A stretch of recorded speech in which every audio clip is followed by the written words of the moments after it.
truth, guiding country in the booth. We stand strong, we hold the line, won't shut up, not this time. Hands on heart, eyes up high, we were made to testify. Charlie and Mike, Charlie and Mike, God and country, we stand right. Truth on fire, we won't hide.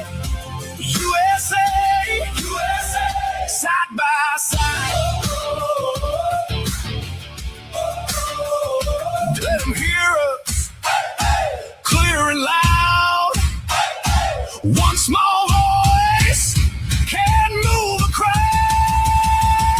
Charlie and Mike, Charlie and Mike, God and country, we stand right.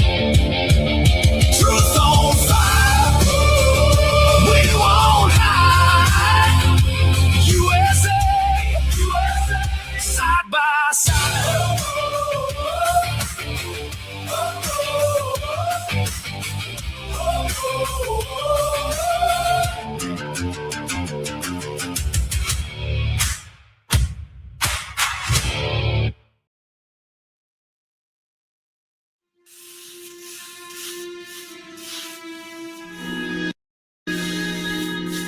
Sehr gut.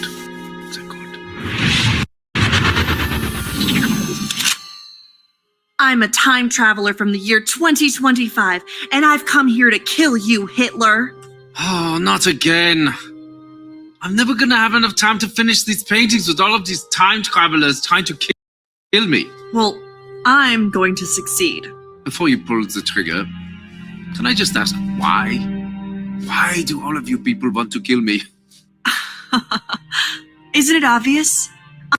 I'm a progressive, a liberal, a fighter for social justice. And you are a fascist who implemented a reign of terror.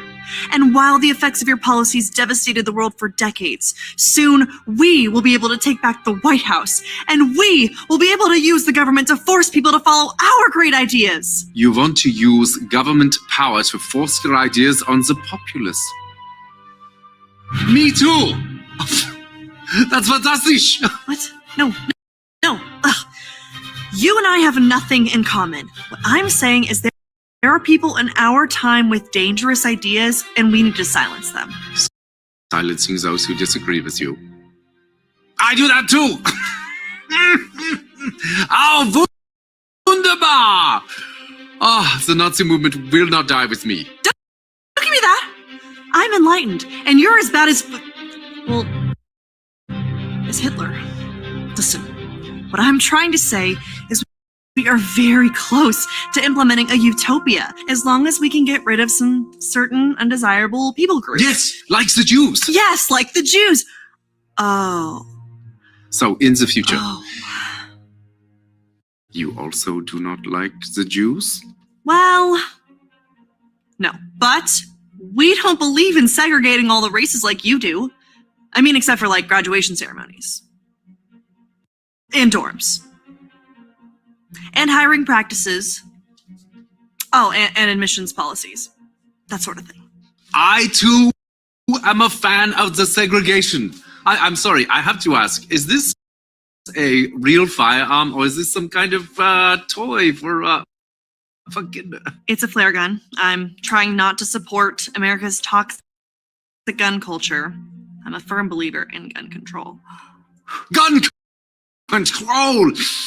This was one of my ideas too. Ban them from the undesirables. Yes, look here.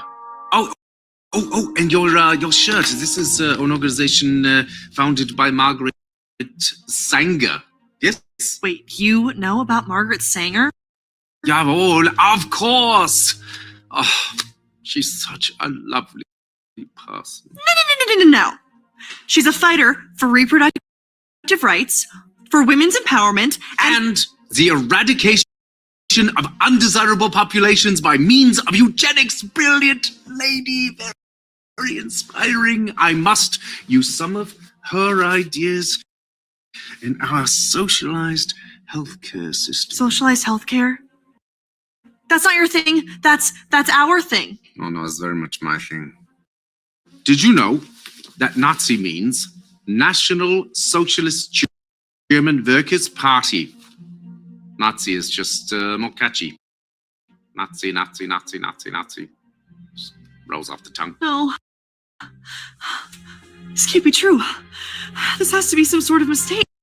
We are nothing alike. You're Adolf Hitler, evil right-wing fascist dictator, and I'm a feminist restorative justice advocate. And a vegetarian. You're a vegetarian? Me too! Okay, I am so confused right now. I came here with a clear goal in mind to kill the most evil man to have ever lived. Besides Ronald Reagan. But now that I'm meeting you in person, you're not at all what I thought you were. And your painting is actually really good. What do you call it? I call it ein Reich ohne Juden. Wow. I don't know what that means, but it sounds beautiful. It does, doesn't it?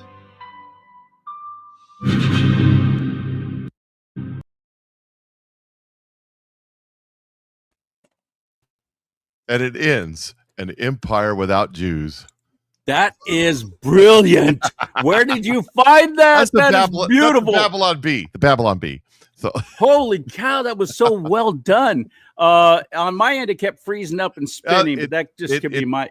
No, it's running through Microsoft. I try to avoid Microsoft, but I forgot about that when I set up the Twitter through Microsoft. But so that's sucks. Brilliant. Facebook sucks. YouTube sucks. They all sucks. Is there like a whole series of those? Like, remember, Jesus, going back like 10 years ago, they took a portion of a movie that was about Hitler, and they kept making it about different things. Like Hillary has said something stupid, and they have to break the news to Adolf. Remember that? That was a documentary. There was a whole series of these comedy vignettes. Yeah, though. And they took and he's chewing out his generals because at the point that he's in the bunker and like the Russians so good. Those were so well done. And they changed them all the time. Yeah, that was from a documentary, I believe. It was good. That's good. So Veteran Nation is with us tonight. How you guys doing? They got a good show themselves, so check them guys out. Hello, everybody. Thank you so much for joining us. I am Charlie Simons. That's Mike Cook, and we're going to talk about it. That's what we do now on Tuesday nights, 5 o'clock Pacific time, 8 o'clock Eastern, and everything else in between. You fill in the blanks. So we're glad you're here. Thank you, everybody, checking into the chat. We're already getting people checking in where they're watching right now. Sure do appreciate you. Oh, there's the Inspector Cates. He's checking in from Canada. Glad to have you here. Jay Bolin from Swayze, Indiana. We got Southeast Missouri here. We got G.E. Should I get my John. romper room mirror? What's that? Should I get my romper room mirror? Yeah, that's right. Northwest Florida. Also, we got somebody watching from Florida there. Hello. What are you going to do with when you have to elect a new governor? Ron DeSantis is going away. He's terming out. What are you going to do? Well, they got Byron Donalds, I think, is running. Is he another DeSantis? Well, because I haven't heard about anybody coming up the ranks. Everybody, everybody watches my show, The Freshmaker. That's what I used to call him. DeSantis is a very strong conservative most of the time, except for when he isn't. So, I mean, you know what he's better than? Every other governor running any state in the entire nation. He's done an extraordinary job. He's done a job that he was forced in to do. Absolutely. Forced? Yes, by the people of Florida. Absolutely. Yeah. What do you mean? Well, when DeSantis was running for president, He was trying to go left of Donald Trump Hmm. when he was running for the nomination. Mm-hmm. And I'm just saying, I'm leery of that. He's done a great job as governor. I don't know that I'd vote for him as president. It's not, especially since you have like some other. Oh, folks no. As a matter of fact, I bypassed J.D. Vance, and I'm now in the Marco camp. I just think that Marco. I am in the whatever will be camp on those two because I'm nervous. I'm nervous what happened when Trump goes on, till we meet again, down the trail of being a multi-hundred billionaire and not needing none of us. And the guy that comes next, who's really gung-ho, mega Trump, and then isn't. That's what I'm worried about. And that's kind of my fear with Vice President Vance. Same thing with Rubio, though. I like him personally. But Rubio's doing a heck of a job. I am pleasantly surprised. So am I. Good night. Yeah. But I'm just concerned that when Trump's not there with his thumb on him, just concerned about that. So there are about 4 different ways, based upon what I've been hearing and discussing with others, that President Trump could be elected a third time. Well, actually, this would be the 4th time, wouldn't it? He's sure flirting with it. Now, is he just playing? Now, what would have to happen is we'd have to have a Congress that, by the way, the Senate's going on vacation this week and not coming back till middle of September. They have to pass a continuing resolution by October 1st, or they shut down the government. The continuing resolution is continuing the 2004 budget because they can't ever get together to pass a budget. They just don't have time.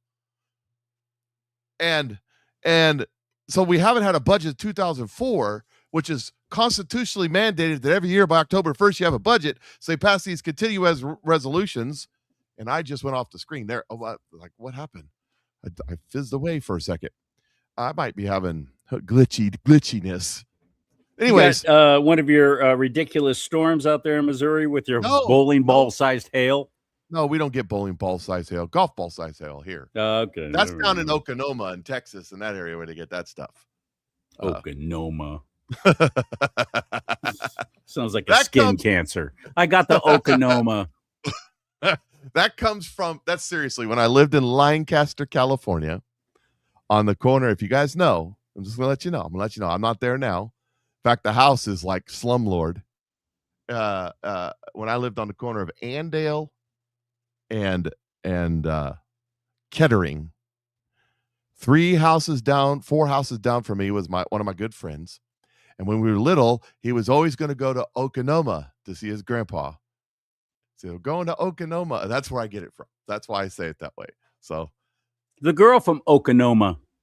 Long and tan and lean and lovely. The girl from Oklahoma goes walking, and when she's walking, her cowboy boots go clog.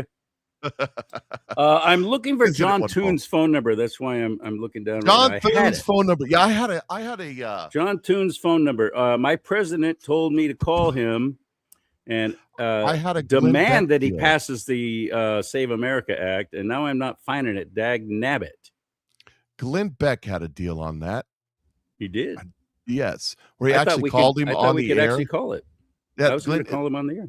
Yeah, Glenn Beck did that here the other day. Oh, Glenn actually did it? Yeah, I thought it was pretty good.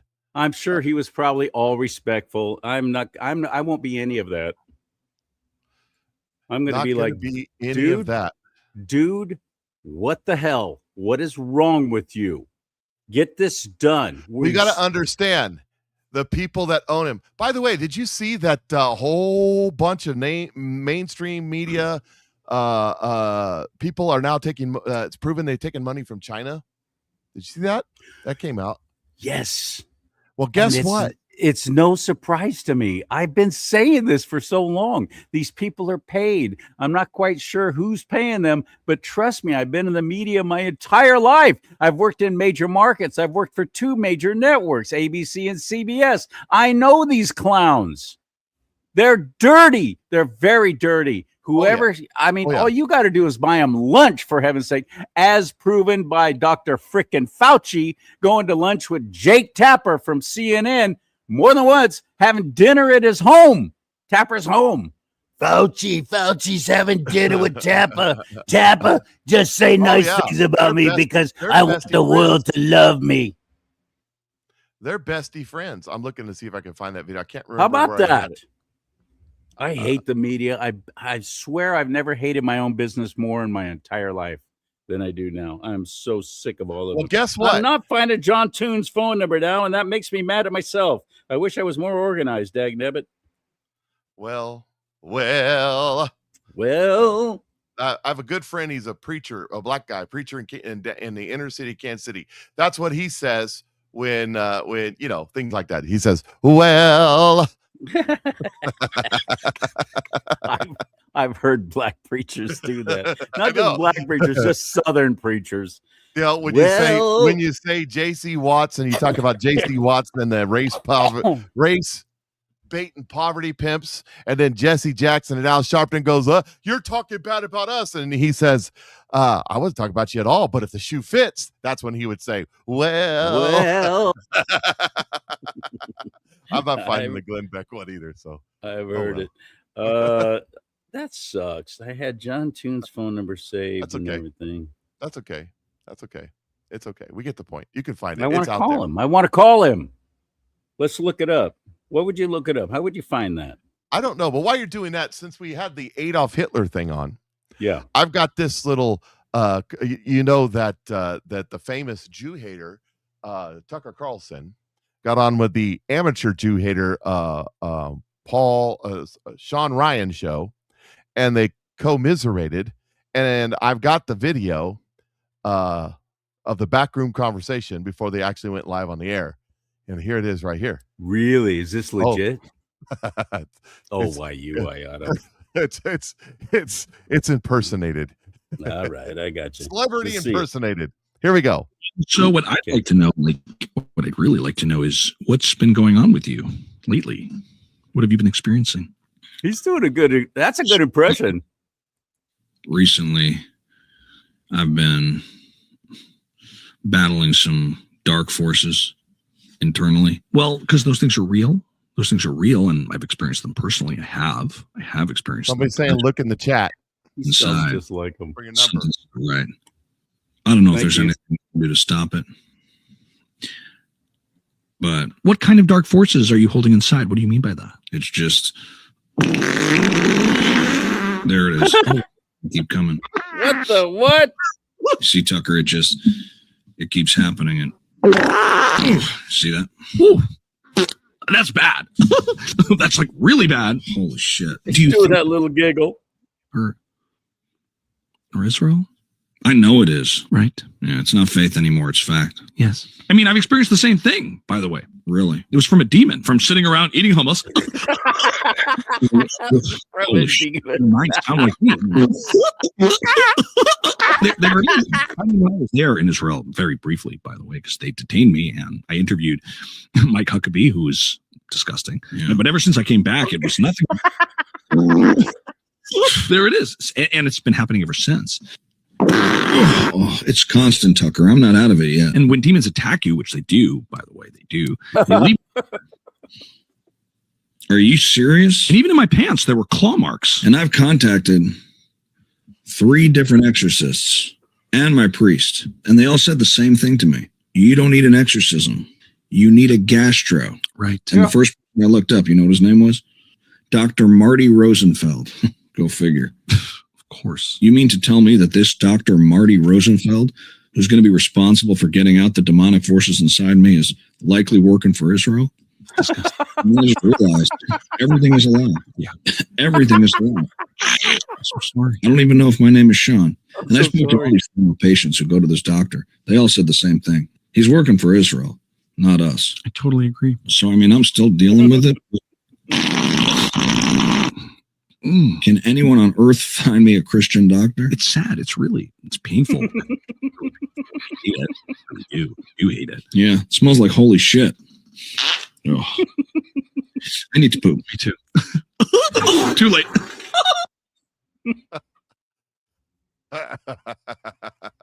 I didn't think of that one, Charlie. You was brought not- up the poop jokes last time. That was not AI either, was it? No, that was him. He's a comedian. I follow him. He does these skits, and he's really good. He does AOC. Was he Kamala doing Harris. both? Was he doing both parts? Yes. Okay, Yeah. I thought so. And he does small. I couldn't really tell. He does Candace Owens. He's really good. He's really He's good. fantastic. Yeah, His yeah. Tucker Carlson was spot on. Yeah, he's good. Okay, you want to call John Toon's office and see what happens? Well, you might as well. Yeah, let's do it. You got to ask him where's he going to be on vacation. He come down and visit him. Thank you for calling my office. If you would like to leave me a message, please press 1. Surprised his phone If you would still like works. to hear general information about office locations and service. Hi, this is Senator John Thune. Please leave a detailed message containing your name. Thank you, address, Kelly, by the phone way, number, for or this phone email number. address where we can reach you. I appreciate you calling. We will get back to you as soon as possible. Record your message at the tone. When you are finished, hang up or press pound for more options. Senator Toon, my name is Charlie Simons, and I'm a podcaster. I host a show called Do Not Talk. I would love to have you as a guest on my show. And I'm with Mike Cook right now. He's Patriot Mike. He's out of Missouri. I'm out of California. And we got your phone number here because my president told me to call you. He told me to call you and tell you to pass the Save America Act.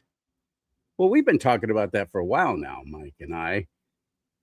We decided a long time ago that needed to happen. We were shocked and stunned that you have done nothing to make it happen, except have little dog shows for your constituents there in the chambers. What the hell? What is wrong with you? Get it done. 80% of the population of the United States of America wants this to happen. What is wrong with you? I'm serious. That's a serious question. Who's paying you off? I'm so done with my own Republican Party. Rhinos have got to go. I can't wait for this coming midterm election. I just can't wait. I wish I could vote you out, but I could certainly encourage our audience to do that in your district, in your area, in your state. Get it done. If you get this done and in the filibuster while you're at it, get rid of that trash. You have reached the maximum length for a recording. To send this message, press pound. You've reached or the hang up. maximum length, Play it. sucker. I'm going to hit pound. Re-record it. 4. Your message has been sent. If you would like to try an extension, you may do so now. Okay. Thank you so much, Kelly Riddle, for getting that phone number up there. I've been wanting to do that ever since I was waiting Oh, for here it this is. show, Right here. Now, and then I now, couldn't find the number. Okay, go ahead. Sorry. Here is Mr. Thune. Okay. Mr. Thune. That should be a song. Here's should Mr. be. Thune as he's telling you that he just can't. You don't understand. You're too ignorant. I You don't understand. understand. Yeah. And how the Senate works and all this stuff. And then I've got commentary after he says his little spew here on Hannity. Let's hear it. Well, and I think probably the best path to success is through budget reconciliation. And we can't do everything in budget reconciliation, but we can do parts of it. The one thing about the talking filibuster, and it hasn't been used in something like 100 years, people point to the Civil Rights Act of 1964, but that it actually was done under regular order. They invoked cloture, passed it that way. But you turn control of the floor over to the Democrats. It's not only unlimited debate, it's unlimited amendments. And the Democrats will have a long list of amendments. And so every time they get an amendment, get it considered, gets disposed of, the clock resets. Every Democrat can give 2 hours of speeches. So that's 47 or times 2, 94 hours of speeches. And then every time you have a vote on an amendment, you go back, start all over again. So the Democrats, this is something that they're salivating over the opportunity to have is a talking filibuster. So that isn't the best path in my view. And frankly, I don't think we probably have the votes in the Senate among Republicans even to get on a talking filibuster. But I do think we have a possibility through budget reconciliation to get some of this done. If you could go either way, are you as leader You trying to work with the rest of the Senate to get it done? We are, and I think we've had it up now. It was a pending business in the Senate for over 2 weeks, late February, early March. We had 5 votes on it. We voted on photo ID. We voted on photo ID and citizenship to register. We voted on the entire SAVE Act 2 different times, and we also voted on no boys and girls sports. So we've had 5 votes, portions of or all of the Save America Act. The problem we have is we have no Democrats. The Democrats block voted against it, in spite of the fact that there are at least a dozen Democrats, and I have the quotes, who have come out publicly and said they're for photo ID. But when they actually got a chance to put up or shut up on the floor of the Senate, they all voted no. Let's talk about the radical. Okay, so let's talk about it. That's what we're here to do anyways.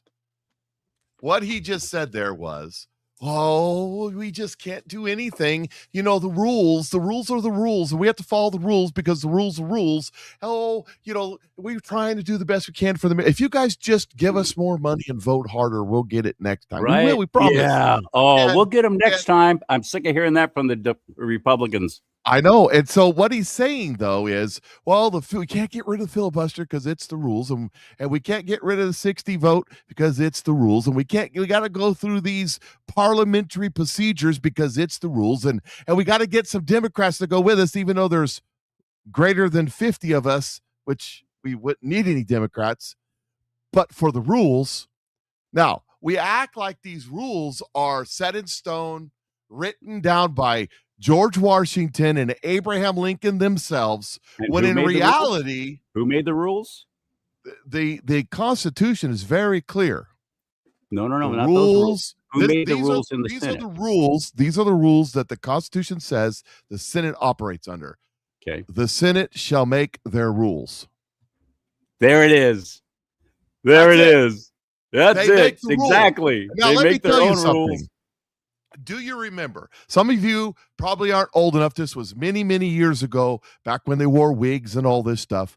But some of us, like me and Charlie, are old enough to remember when George W. Bush was president, and they kept saying the nuclear option, the nuclear option, the nuclear option, the nuclear option, the nuclear option, the nuclear option. It was about getting. President Bush said nuclear. Yeah, nuclear. It was about getting, and what was the nuclear option? It was about getting rid of the 60 vote threshold to get Supreme Court nominees through. Mm-hmm. And we were, the rules. Oh, we're such rule followers because unless we're in the back room with, the Brokeback Mountain stuff, unless we're at the Madison Cawthorn parties, we're just rule followers. Don't you know, we're Republicans. We're rule followers. We follow the rules, and the rules are the rules because they're the rules. There's no way we would destroy the precedent of the hallowed house of the Senate if we went to do the nuclear option. And then the Democrats got the gavel in the nuclear option. Boom, gone. Just like that. I mean, immediately. What do you think's going to happen if they take the House in 28? If they take the House this time around in 2027, January 4th, 2027, boom, gone. All the rules out the flipping windows, and then they're going to pass new rules says the minority can't vote, and then they're going to go through and stack the courts, add 25 new justices. They're gonna change how the whole government works. Well, Mike, that's just ridiculous that you would say something like that. There's nothing. To hell there ain't. They're telling you right now. Exactly. Tell you what they're gonna do.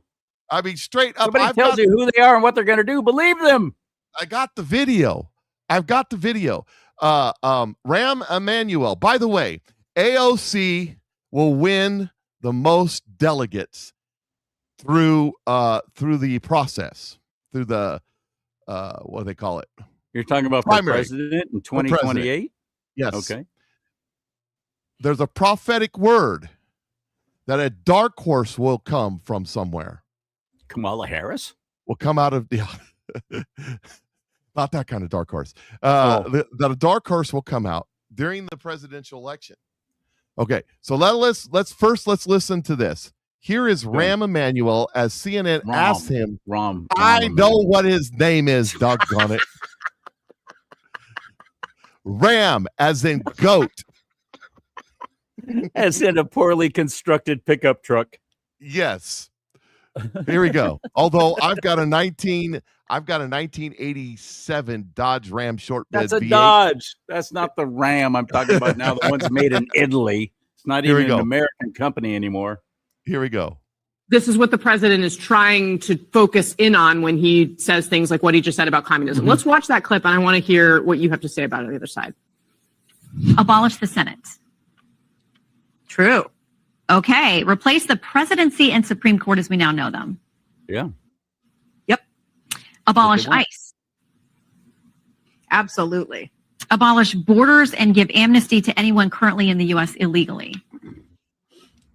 As a long-term plan, yep. Defund the Pentagon. Absolutely. Abolish prisons, at least in large part. Yeah, again, that as part of a long-term program, yeah. Okay, so no prisons. Government or public ownership of most large corporations. Yeah, absolutely. Is that helpful for Democrats trying to win elections? That can't be a pop quiz question. Of course, no, it's not helpful. It's not helpful. I mean, he agrees with everything they just said. He completely agrees. Oh, yeah. But it's not helpful to talk about it while To you're running actually for have election. it out in the open. Exactly. Okay. Yeah. So let's Liars and deceivers. Since we're going down this road, I've got another video that I'd like to present to you. Right. For your dining and dancing pleasure. For your dining and dancing pleasure. That's right. Let me find it here real quick because I've got more Ram Emanuel. Yes, I know what it is. It's an insult when I butcher It's ROM their as name. in CD. CD Yeah, ROM. CD. No, it's RAM as in never mind. As in a shower scene in prison? Well, that's who these people are. So I thought I had one more, but I'll have to go find it. So here is more from this guy. Oh, where's my buttons? What buttons do I push? My wife always says I push her buttons, so maybe that's it. Here we go.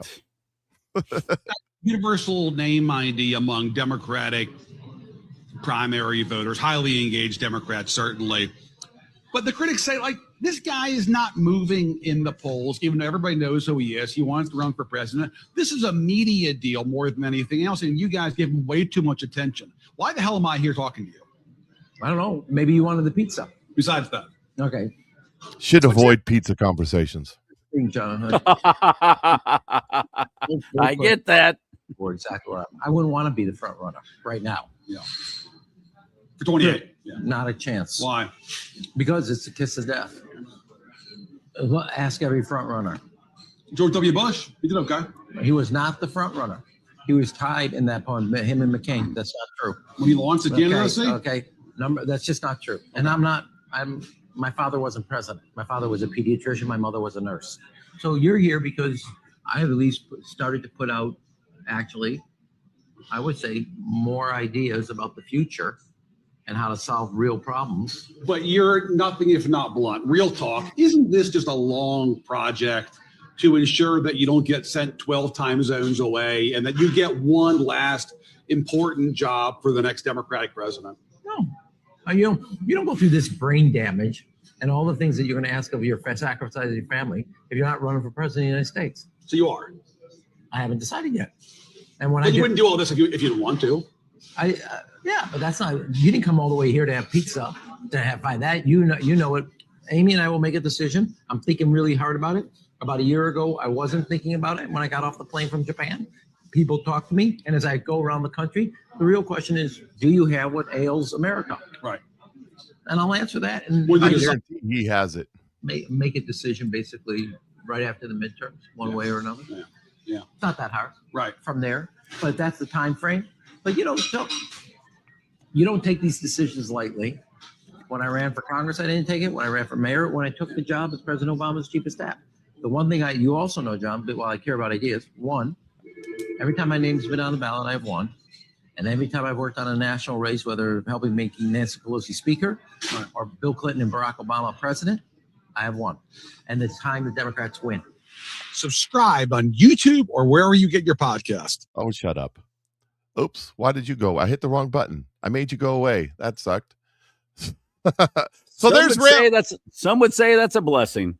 Yeah, Rahm Emanuel, so you're suggesting that might be the dark horse? That might. So here's my theory. Here's my theory, and that is that AOC gets the most delegates by winning primaries and stuff, just like Bernie Sanders did.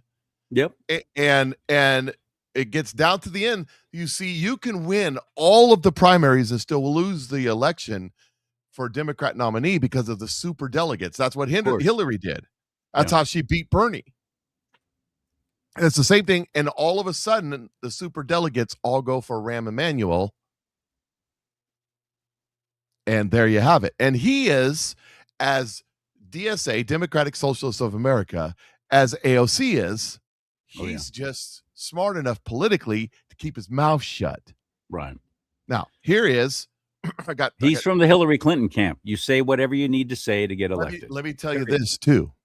The apparatus control, and I've been talking about, you watch people on my show, I've been talking about this. I thought this kind of stuff would manifest itself a year and a half ago. But they've been keeping pretty good control of it, but it's starting to happen now. Fractures are you're starting to see. You have two main fractions in the Democrat Party.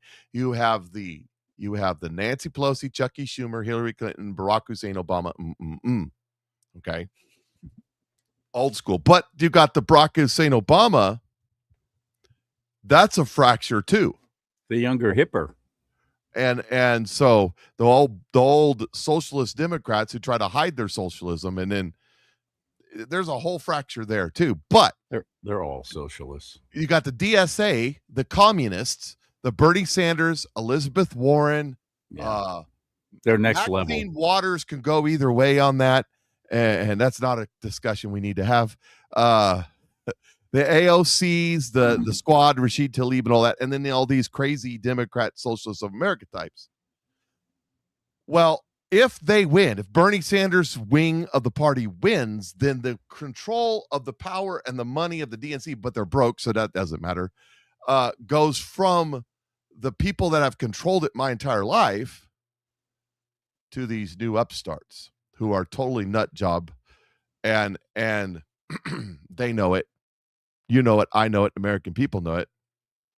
And so that's the division that's in the Democrat Party right now. And one side wants to just maintain power. The other side wants to blow it all up and start over from scratch, literally. And see, the other problem that you have in this is that right now the RNC is sitting on about $140 million in funds to fight the battle for the midterms. And the Democrats have about 18 million with 20 million in debt, and they just had to hawk their headquarters to get money, which was hilarious. And now here's the thing. Funny. Here's the thing about it. And in your lifetime, can you remember any time in any election cycle that the Democrats had less money than the Republicans? No, it's always the Democrats always had more. Except magically this year. Except this year. Yeah, good point. Well, let's see. USAID, Southern Poverty Law Center. There it is. The Leering Centers. There it is. The hospice, all the places where they've been ripping us off. Yeah. And now all of a sudden they don't have no money. Weird, huh? It's like the gravy train just stopped. It makes you kind of angry at past Republican presidents who have still continued to allow it to go on. They had to know. Because they've been getting it too. They've been getting it too. They've been getting paid too. How are all these guys worth millions of dollars? You know, they're bitching and complaining because Donald Trump had a pretty good couple of years because he made some big investments when he wasn't president. It's paying off. And he went from being worth 10, 20 billion dollars to being worth $200 billion. And oh my gosh, are they pissed off about it? Let me tell you what that is. That's an anointing from God. See, that's what that is. That's the Job anointing. Yeah. And having some really smart kids to help him run his yes. business. Yeah. He doesn't run any of his business now. His kids Not run anymore. them all. No. Yeah. And so they're really pissed off about that, but someone pointed out Warnock, I call him Warlock from Georgia. He entered the Senate in 2020. They had to have a runoff election for him to win. He entered the Senate worth about $500,000. He's now worth in the neighborhood of about 20 million. How do you do that on a couple $100,000 a year salary? I mean, in 6 years, that's only what, $1.2 million, $1.3 million? How you worth that much? Well, I'll tell you how you worth that much. Leering centers. That's how you worth that much. Yeah. Laundering the money through NGOs. Yep. Was it Senator Mike Lee, Utah, who proposed making it illegal for any member of Congress to do any kind of trading while they're? I think there's a couple. I think Tim Burchett was signed on that bill. There's a couple of people signed on that bill. Luna was signed on the bill. Here's the thing about that, and I'm all for it. Every Democrat voted against it, and a whole lot of Republicans voted against it too. And let me tell you something. They're not that good. Even with insider trading, they're not that good. You know, Nancy Pelosi is 130 times better investor than Warren Buffett. Yeah. Well, if you look at results, yeah, sure. But how honest are they? They're not. But see, the scandal isn't the insider trading. The scandal is the money laundering that is the insider trading. Like Hillary's cattle futures and Whitewater back in the day. You remember when Ken Starr was investigating that? You know, the reason for Monica Lewinsky, the reason that came out is because it was about to come out. This is standard operating Clinton policy. And that is, when a scandal's about to break, give them a salacious lesser scandal to look at, focus on, get upset about. Ken Starr was not about investigating the Clintons over Monica Lewinsky. A consenting adult having sex with a consenting adult is not a crime, even if you're president and you're married. It's not a crime. It was about lying under oath. It's about what your definition is. No, that was later on. That's what they turned it into. It was about Whitewater. It was about not Rosemont Seneca. That's Hunter Biden. It was about how she took 10,000. Was it White Rose? Whitewater. That's the it. Rose Law Firm. Rose Law Firm. There. Whitewater Housing Development. Yeah. It was about turning $10,000 investment in cattle futures and $100,000 in 10 days. Which everybody says is impossible. I don't know. I don't do futures, but that's what it was about. And then the Monica story broke, and all the cameras went, oop. Oh, salacious, woo! And remember the reporters were going, oh, I'd go under the desk for Bill Clinton. You remember that? They said what again? I'm sorry, you were thumping your microphone. I'm sorry. I'd sit under the desk with Bill Clinton. And those were the males. Yeah. No reasonable prosecutor would prosecute, says Jay Boland. You're absolutely right. No reasonable. That's the 30,000 emails. And with Joe Biden, the tapes are out now where Joe Biden's going, yeah. I haven't seen them yet. The media never released any of that because they just didn't think it was all over proper. My Telegram page. Go to my Telegram page. It's those files are. What he's talking about is Biden had to go through some kind of psychiatric evaluation. No. That's not what you're talking about. What are you talking about? No, he's talking about the recorded tapes. It's like 40 hours of recorded tapes. I'm sorry, that was a biographer, wasn't it? The guy that wrote his book. That's right. And he said this. This is a celebrity impersonated. He said this.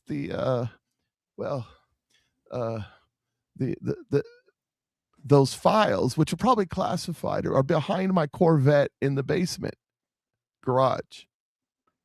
He literally said that on these recordings. Now, if you or me or anybody else but a former president, had classified files behind their Corvette in the basement, you are committing a crime. You'd only be able to see me during visiting hours. Right. If I And did something so, like that. I mean, seriously, you're in the Guard out there in California. If you had your hands on a classified document and it was about the dimensions of a latrine, but it was Yeah, classified, it wouldn't matter how and you took that ridiculous it home is. with you, and they found out about it, Yes. you would have a permanent change of status to Fort Leavenworth, Kansas. You're right. You'd be closer to Missouri that way, but you know, and that's I mean it. But what these people had all that, and they did nothing to them. And everybody goes, I wish they'd do something. I wish they did. You know, they're still firing people, right? Acting Attorney General Pollitt has just fired a bunch more people.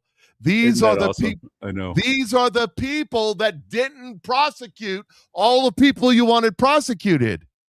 So don't sit there and cry. Oh, look, you got to clear them folks out to get some other folks in. It's happening. It's happening. Here's one right here. As a matter of fact. Oh, I already got something else up there on the share screen. I don't know if I can share it now. Never mind. Go ahead and keep talking. My apologies. What? Oh, you've already got something. Well, let me play these. I'm trying to bring it up right now, actually. Okay. Mm-hmm.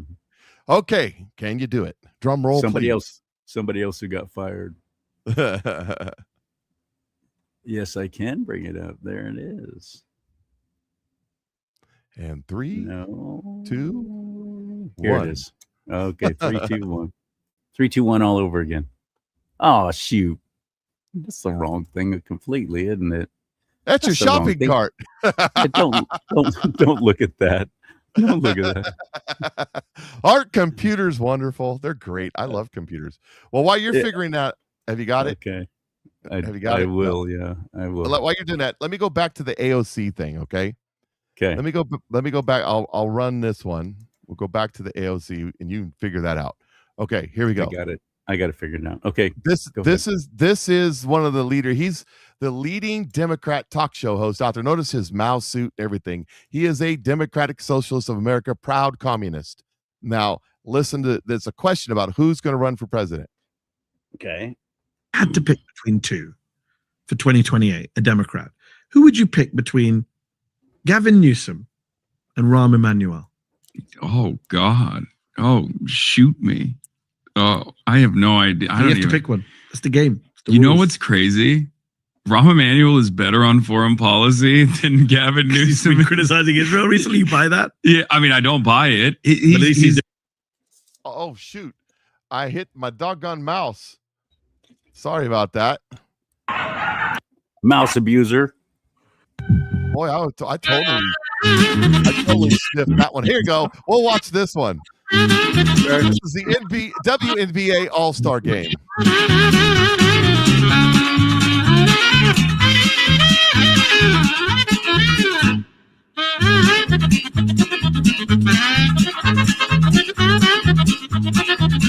Mind you, this is the All-Stars.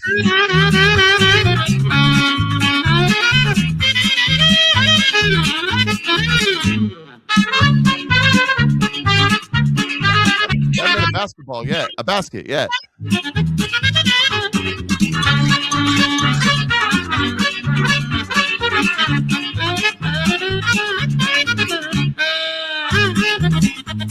Dang.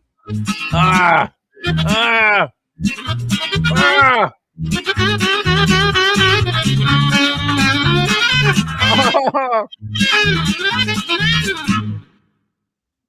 So when I first saw that, I first time I ever watched a WNBA game was a Caitlin Clark, whatever team she plays for, and that other Reese chick, whatever.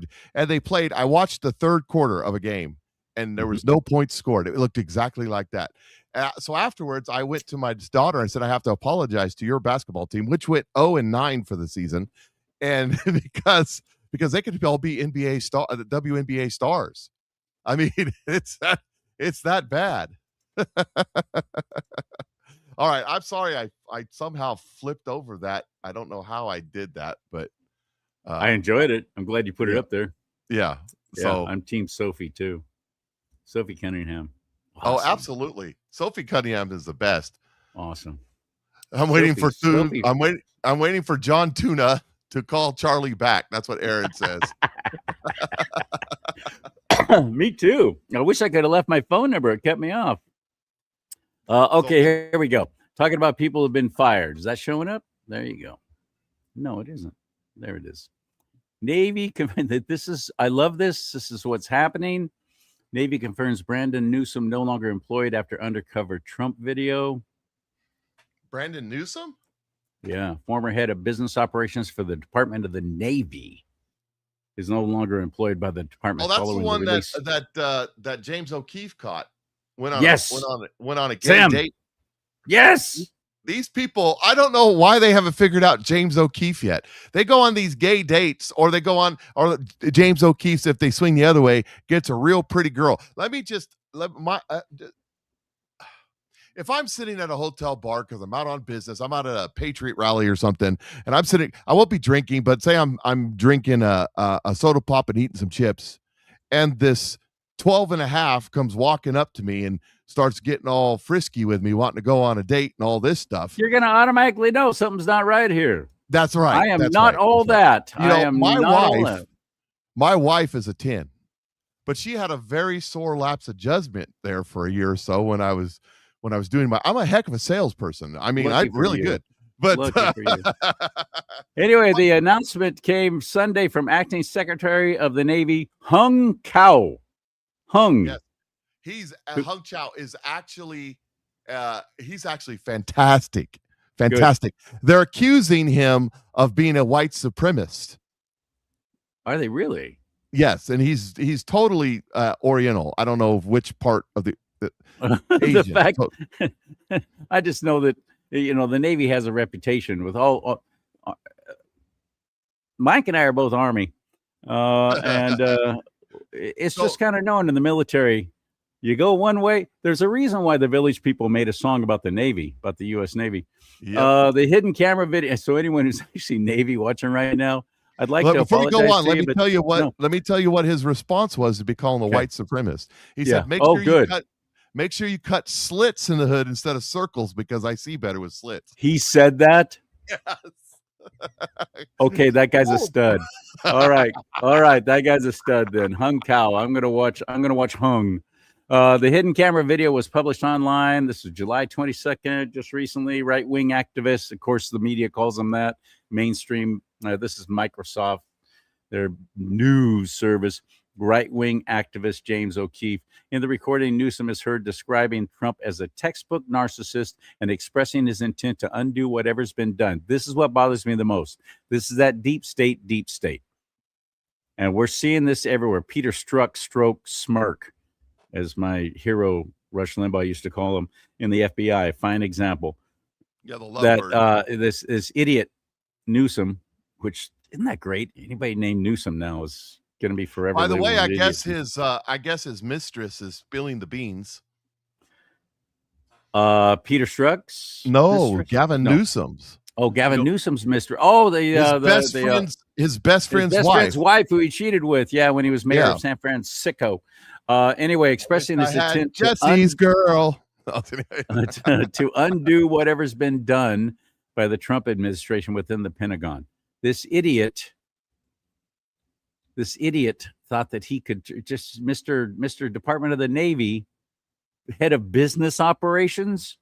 This arrogant ass was going to undo whatever's been done by the Trump administration within the Pentagon because he's got that kind of power, apparently. Footage also includes Newsom calling the ongoing conflict with Iran completely stupid and attributing it to one man's ego. This is beautiful. But it's very, very telling. This just shows you who these people are and how they are, and they're so arrogant, and they really do. They're undermining everything that my president is trying to get done. They're undermining everything, and it's not just in the Department of Navy. It's in every single unelected bureaucracy. It's everywhere. It is everywhere. One of my father-in-law always points this out. One of the things that Barack Obama did the first few months in office is he fired everybody, including Michael Flynn. He fired everybody. General Flynn did not get fired when he first when he first came in office, it took a little while. Flynn worked for Barack Obama for a long time. He did, yeah. There was something that Barack Obama wanted him to do in framing up somebody else, and he wouldn't do it. That's why they turned on him. But he fired everybody, and then the number one single job creator during the Barack Obama presidency was the U.S. government. They were hiring bureaucrats by hundreds of thousands a month. So they fired shovel-ready jobs. Shovel-ready jobs. Remember that? Yeah. And replaced them with a bunch of DSA types before the DSA existed. And now they say you can't fire the career Democrats that the career bureaucrats that we replaced the career bureaucrats with. That's basically what they're saying. So a friend of mine says this. He's watching on YouTube. He said, "What movie did Mike rent to win her heart?" That's a reference to the fact that I met her at Blockbuster. So, what movie did she rent? Well, if you want to know the rest of the story, I have to have 10,000 followers before I tell that story. All right. That's good. I like that. So if you want to hear the rest of the story, go follow me over on the Patriot Mike Show on Rumble. So let me play that video from Rahm Emanuel, not Rahm Emanuel. That video I was playing from the the one I was playing for, I screwed it up. Okay. Somebody I'd teach this guy. I was moving stuff around and bounced my mouse and rolled the screen, and that's where it happened. You got to quit bouncing your mouse. I'm telling you. You'll go blind. Especially in public, right? I could run for office, though. Do it on a Zoom call. Which is wild. All right, so Rahm Emanuel, Gavin Newsom is Rahm. I don't know, but because Gavin is an empty suit, so are we capable of pushing him? It's your call. But he's also I'm not an doing empty the game. suit. You are. Yeah, I know. This is Rahm Emanuel or Gavin Newsom. Oh, I don't know. Gavin Newsom, probably. Gavin Newsom or Pete Buttigieg. Pete Buttigieg. This game sucks. Pete Buttigieg or Kamala Harris. This game sucks. I'm now thinking who's more malleable, who's more susceptible. Whatever reasoning you have, I'm just to influence. I don't know. I mean, Kamala Harris, I guess she has more name recognition. Kamala Harris or John Ossoff. Oh, John Ossoff. John Ossoff or JB Pritzker. JB Pritzker. Why? I think JB Pritzker, despite being a billionaire, is again more responsive, whereas John Ossoff has a more interesting background and is I think secretly closer to my worldview than JB Pritzker is even. You can push Pritzker more. But I think Pritzker has this ability to read the room, the left side of the room, whereas John Ossoff is always reading the right side of the room, if you know what I mean. I do. One is posturing to the left, the other is posturing to the right more than they should be. You prefer the posturing of the billionaire to the left. JB Pritzker or Chris Van Hollen? Chris Van Hollen. Chris Van Hollen or Ro Khanna? Ro Khanna. Ro Khanna or AOC? AOC. It's not even a question. You notice what they ended with? AOC. Now, let's do one more. My bet's on AOC. My money is on AOC being the presidential nominee. There we go. We agree. Yeah. I think it's going to be AOC. Yeah. And did you hear her foreign policy answer? All of her answers. It's classic, man. It was so good. I'm going to start her campaign exploratory committee. I'm so excited for it. So AOC is going to be the candidate, they're saying. I'm saying she's not going to be the candidate because they're going to steal it from her just like they do. That's what they do. I mean, unless she pulls a Bill Clinton and starts going more to the center all of a sudden. She's not going to go to the center. Now Ram will go to the center. Yeah. But she's not going to go to the center. She's going to go farther and farther left. She's going to go Zoltron left, seize your property and all that other kind of stuff. That's where she's going. Seize your property, seize corporations. That's AOC. California's following suit, by the way, with the billionaire tax. It's going to be on the ballot this coming November, this midterm. So that's why a whole bunch of billionaires have left California. Speaking of seize your properties. Yes. It's just getting started, brother. But here's the lie. Here's the lie of the California Democrat Party. They did this earlier with it was a real estate tax, basically, increasing fees on everything and taxes on everything. But they called it a mansion tax. So dumbass people are thinking, yeah, stick it to those rich people.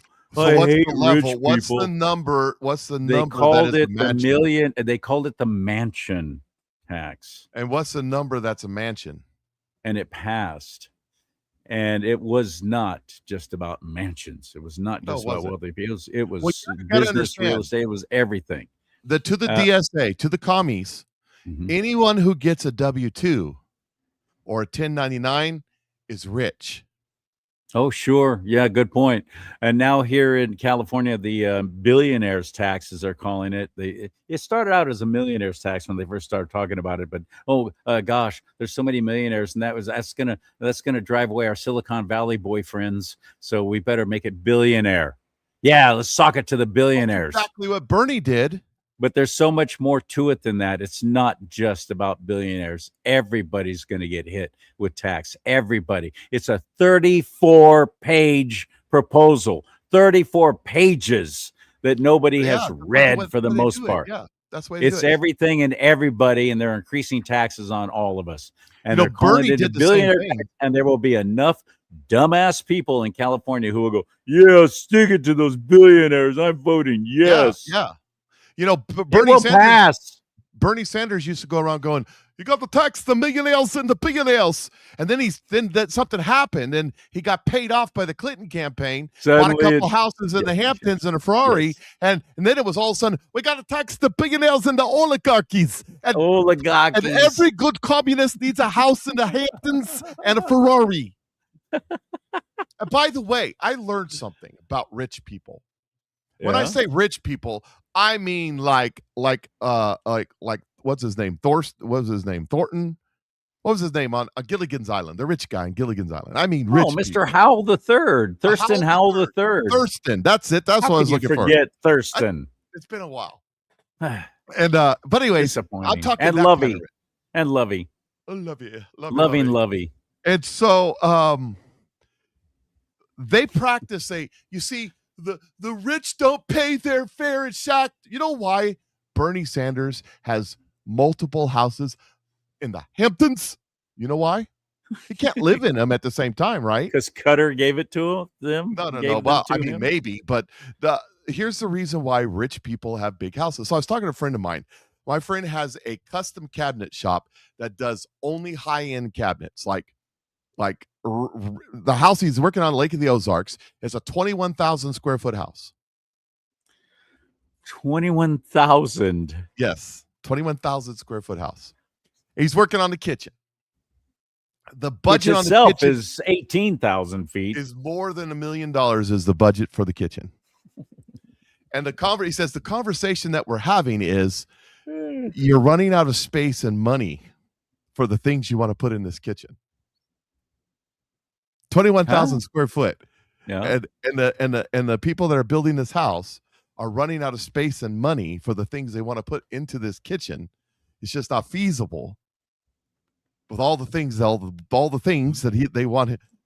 And he's like, wait, we're going to have to build make a bigger house. That's I know, right? I mean, it's just like, why would you do this? And by the way, 22,000 feet is just not enough. We got to increase. This is their lake home. They're not going to live in this home. It sounds like it's probably actually bigger than the lake. If it's Lake of the Ozark's pretty good size. And there's some pretty big houses on Lake of the Ozark. Anyways, so here's what this is. This is what Bernie does. This is why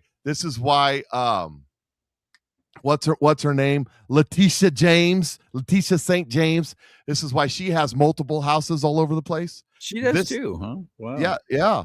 Most of them bought through fraud, but that's a whole other story. That's pretty good money for just being a prosecutor for the city. Wait till you hear what I'm saying. Okay. So it's called Build, Borrow, Die. And it's a tax haven instrument. It's what rich people do to not pay taxes. Okay. So rich people, Jim Rohn. Have you ever heard of Jim Rohn? Oh, sure. The sports guy. No. Okay. No, the motivational speaker. No. Jim Rohn said profits are better than income. because it's an income tax, not a profits tax. Okay, so rich people like Elon Musk, worth $1 trillion, he doesn't have $1 trillion sitting in a bank anywhere. His $1 trillion are in stocks and bonds and shares and holdings and all this stuff, right?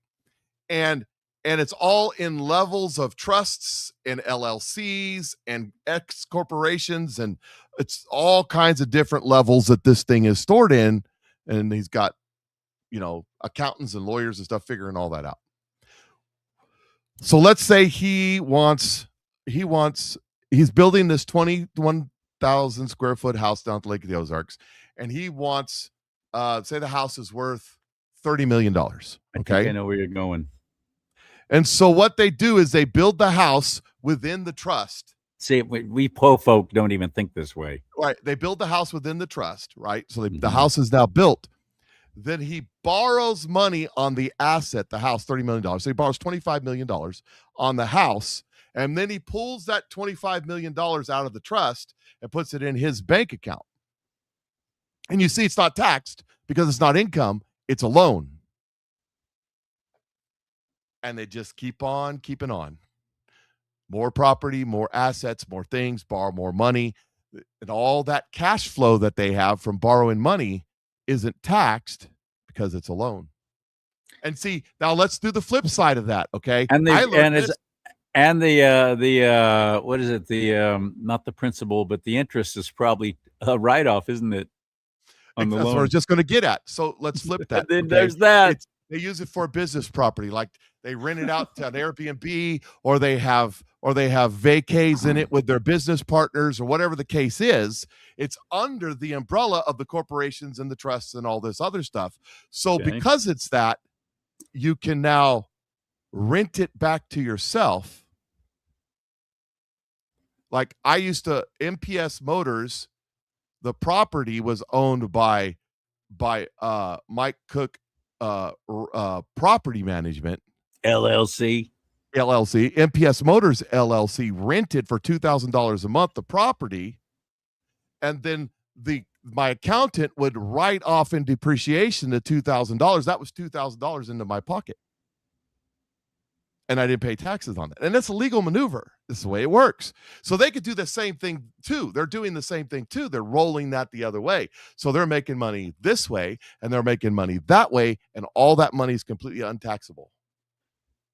It's just so discouraging sometimes that you just flash me back to 2016 when Hillary Clinton was talking about he didn't pay any taxes. And his President Trump's response was, because I'm smart. Yep, exactly. Now you don't like that. You don't want me to take advantage of this. You end it. You're the one in the government. Make it end. Don't give people these kind of freebies like this anymore, and these little loopholes where you're self-serving and giving each other reach arounds. They write the rules. They write the rules. And you want to know something? You know how Hillary Clinton knew that Donald Trump wasn't paying any taxes? Because she's not either. Yeah. That's how and probably way more less than, because she's not producing anything. No. Other than getting $500,000 to go over to China and speak for 20 minutes. Chelsea is the ultimate production coming out of Hillary. And that wasn't very good. By the way, where is Chelsea now? All I heard about her was going to Stanford, and she was going to be the next big thing and all this. She is the head poobah. I don't know what her title is. The head poobah of the Clinton Foundation, the Clinton Global Initiative. Perfect. I think she's getting like $50 or $60 million a year, somewhere in that neighborhood. Oh, that's fantastic. It's a tough gig. It's a tough gig if you can get it. It is. Kind of like Hunter Biden getting that nice little cushy job sitting on a board talking about discussing things that he has absolutely no knowledge of in Ukraine. Well, now he's still selling his paintings for $50,000, so it's all good. Yeah, I'd like to see the people who are buying those paintings these days, because he doesn't have the political influence to peddle anymore, does he? Well, I think he's getting ready to make a Senate run, not in 2028. Well, maybe in 2028. Not this time around, but in 2020, I think he's getting ready to run for the Senate, or in Delaware, where they have Because they got to get the grift back in the office. They have a long history of putting really crappy people into positions of tremendous power. And that's going to bring a whole new level to the Madison Cawthorn parties and the Brokeback Mountain stuff in the Senate. I'm just saying. Now Lindsey's isn't that gone. funny so too that Delaware, by the way, isn't that one of those states where people Isn't Delaware one of those states where everybody wants to start up a corporation there because there's like no taxes or something? They've got the loosest corporation laws there are. Yeah, there it is. That's there in Utah. Used to be, and it used to be in Nevada. I guess not anymore, huh? Well, that's because the mafia was running in Nevada at that time. So yeah, that's right. Somebody says, don't forget the $54,000 video chat. Yeah, it was some kind of deal where you bought a painting. Hunter would do a video chat with you for $54,000. Do a nice video. I don't want it to because I've seen some of the videos of Hunter Biden. Here's one more. This is Zoltron. This is a Zoltron. He brings this lady up. Okay. And this is what I'm saying. They're coming after they're total communists. Listen to this. Yes. The administration is emboldening us so that we no longer tolerate the violence of evictions as a matter of business as usual. In 1787, John Quincy Adams had a comment. The moment the idea is admitted into society that property is not as sacred as the laws of God, and that there is not a force of law and public justice to protect it, anarchy and tyranny commence. Private property rights are the foundations of liberty in America. Because if you think about where everyone that came to America was coming from, there were these tyrannical governments where some overlord or some cabal could decide at any point to take the things that you have. You had no private property rights as an individual. And it was that stasis that drove so many to come to the United States and say, we want a place where individuals, one person, can say, I own something and no one can take it from me. This idea that you can then claim acts of violence, that you can then claim circumstances of extraordinary, extravagant wealth, and say to that individual, I now have a right, the government now has a right to take your private property, ultimately leads to this tyrannical form. And it starts out as being anarchic. Then remember, anarchy is a temporary state.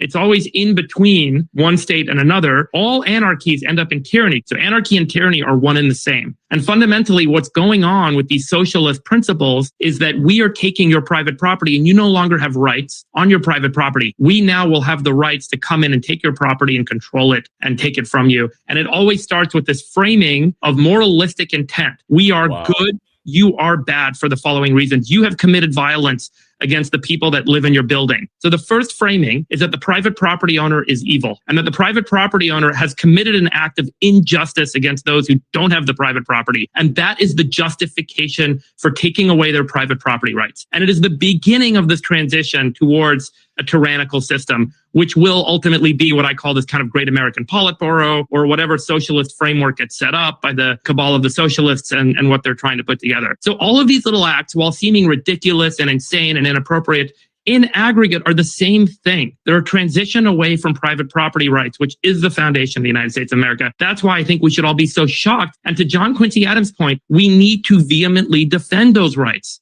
As soon as those rights start to slip away, even in the tiniest way, it is a cascading effect and everything will become tyrannical and it will be very ugly in the United States of America.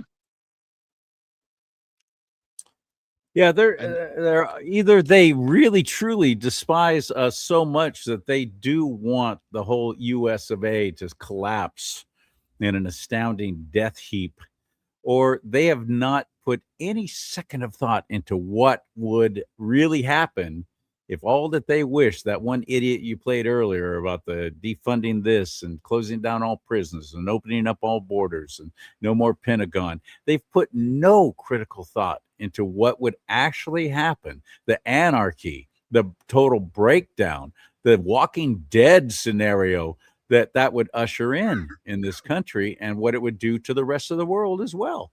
How do you hate your fellow human beings so much that you want to see it all crash and burn like that? What kind of mind and heart do you have? You've got the Barack Obamas and the Hillary Clintons and maybe the Bernie Sanders, Elizabeth Warrens. They know all that. Now, these useless idiots that have got their college degrees and have set 8, 10, 12, 14, 20 years in college under their Marxist teachers being indoctrinated. And when I say 8, 10, 12, 20 years, I mean professional students. You know the type. Never had a job, never produced anything, never owned anything, and are all pissed off because their boomer grandparents won't leave the farm to them because they're never proven they could handle it. So they don't have any idea. They believe. Let's look back in history. Let's look back at the Bolshevik Revolution. Who were the ones but they who did it actually? Wrong. Who were the? Yeah, what? I get it, but I know what you're saying, and you're right. That is the crap that they say. But who did the communists? Who did the ringleaders? The string handlers? Who did they utilize to do their dirty work for them? The youth, the high school, the college. Yeah, look at Mao's Mao China. Zedong. Who did they use? The Look youth. at the brown shirts of Nazi Germany. Look at in Mao Zedong, he would take the youth and they would gather up the intellectuals and the artists and those types, and they would go through struggle sessions where they'd have the youth just for hours and hours and hours abuse these people, accusing them of all kinds of bad stuff just because they existed prior to the communist revolution. Right. And they would, it was horrible what they did. It's no different here. That's happening now here. And as much as I hate to admit it, that's a tremendously huge population of the United States of America. And they are going to be calling the shots for us. Well, the CNN pretty much CNN to the people, point now where they're going to be able to do it. The CNN people didn't play the rest of that video because it goes on to say that they're going to arrest Trump and his entire family and charge him with treason. They're going to arrest everybody that worked with Trump and charge them with treason. Everybody that supported Trump and charge them with treason. And that was Scooter Mamdani's little press conference that woman is saying all that. Yeah. Where's my cuss spell? Where's my cuss spell? I can't find it. I can't. This is what we got to look forward to right here. This is it right here. Yeah, there it is. I love this. Praise the dear leader. This is my outfit of the day. I'm on my way to work a 12-hour shift at the collectively owned factory. My government-issued clothing is by the brand Miu Miu, which stands for Ministry of Imposed Uniformity. All clothing comes in one size. It could be triggering for some comrades to acknowledge reality. Overconsumption is evil. I am so grateful that I get to wear the same clothes every day for as long as the government decides I should live. Neutral colors are more inclusive. We don't want to offend the colorblind community. This is my work bag. It was issued by the Ministry of Carrying Things. My hairstyle is one of things the dear leader so generously allows us to choose from. It's sunny out today, but we're not allowed to wear sunglasses so the guards can tell whether we're crying or not. There's no crying in Utopia. Stay tuned for my closet tour. Bye, comrades. Bye, comrades. There's no crying in Utopia. No, that's it. Star Trek Utopia. Everybody says, well, you go down to China and those people are doing very well. And there's a man on the streets. He sneaks in a little camera and he goes, they're scared to death. They're scared to death. So tell me, how do you feel about China? Oh, I love China. China good. China good. Exactly. China's really good. I love China. I love Hail Communist Party. I've become wonderful friends with several Chinese who live here now. And they told me horror story after horror story. And I'll beg them, please go on to do a show with me. Nope, I'll block out your, I mean, we don't have to show your face or anything. Oh, no. They will know. They will find out. No. I still have family there. No. They're scared to death. And they have their ESG crap that's fully implemented now in communist China, where you get your little credit scores, and if you say anything against the government, you get your money taken away, you get your privileges taken away. It is just this side of the mark of the beast. It's done. It's happening there, and morons here in the United States of America want to see that here. They think it's all good and great. Won't that be wonderful? There are homeless people in China. Actually, they're not homeless people. There's not homeless people in China. They are people with low enough social credit score that they can't open the front door to their apartment building. and they're living on the street.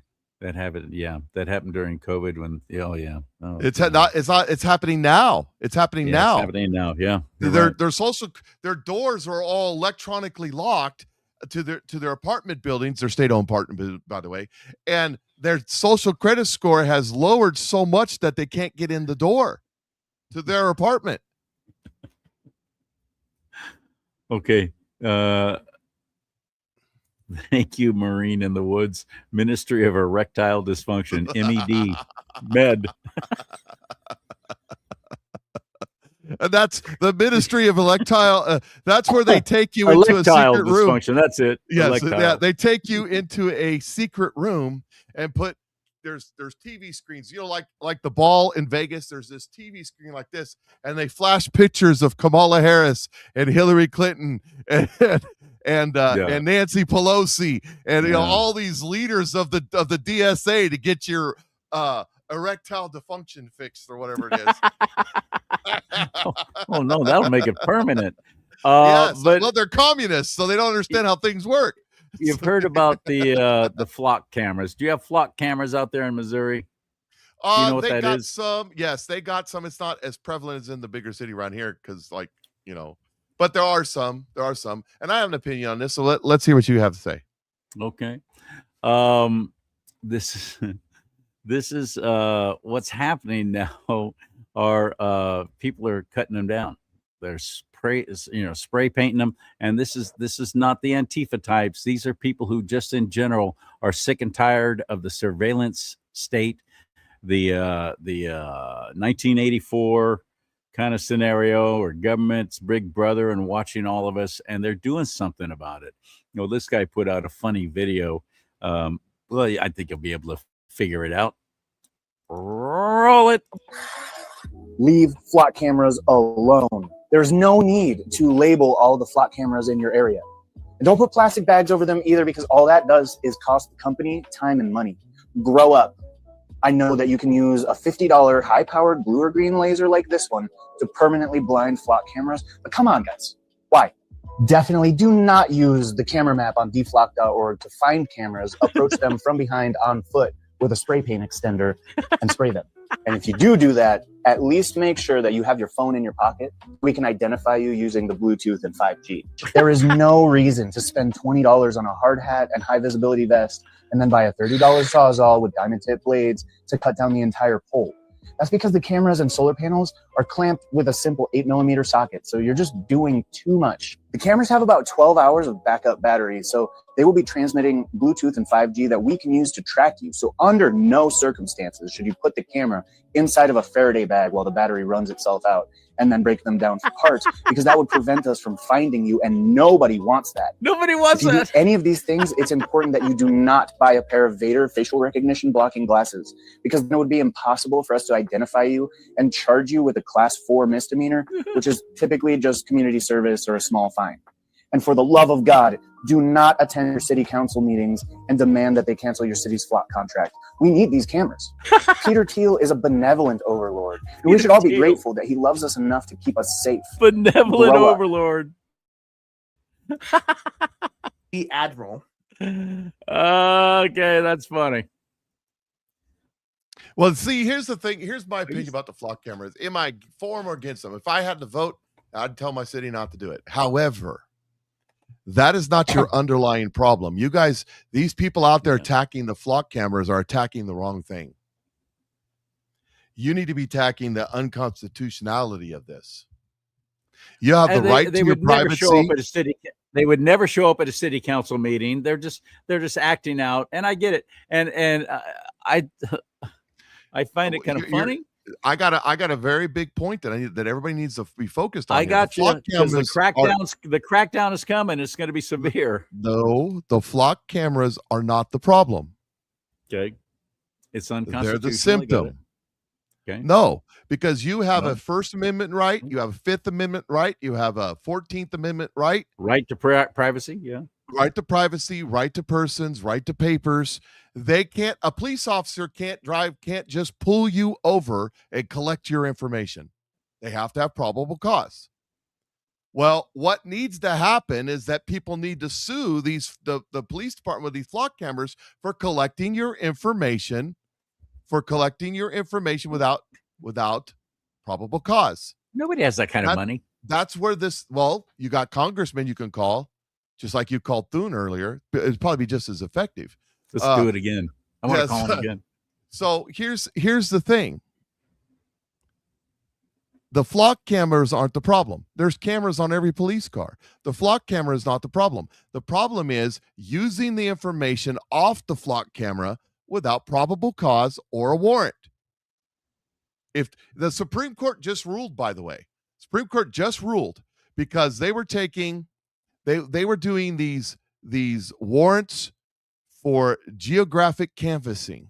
So if a crime happened in Lancaster, California, let's say, and the crime happened there on Division and Lancaster Boulevard, that I actually remember, this is crazy.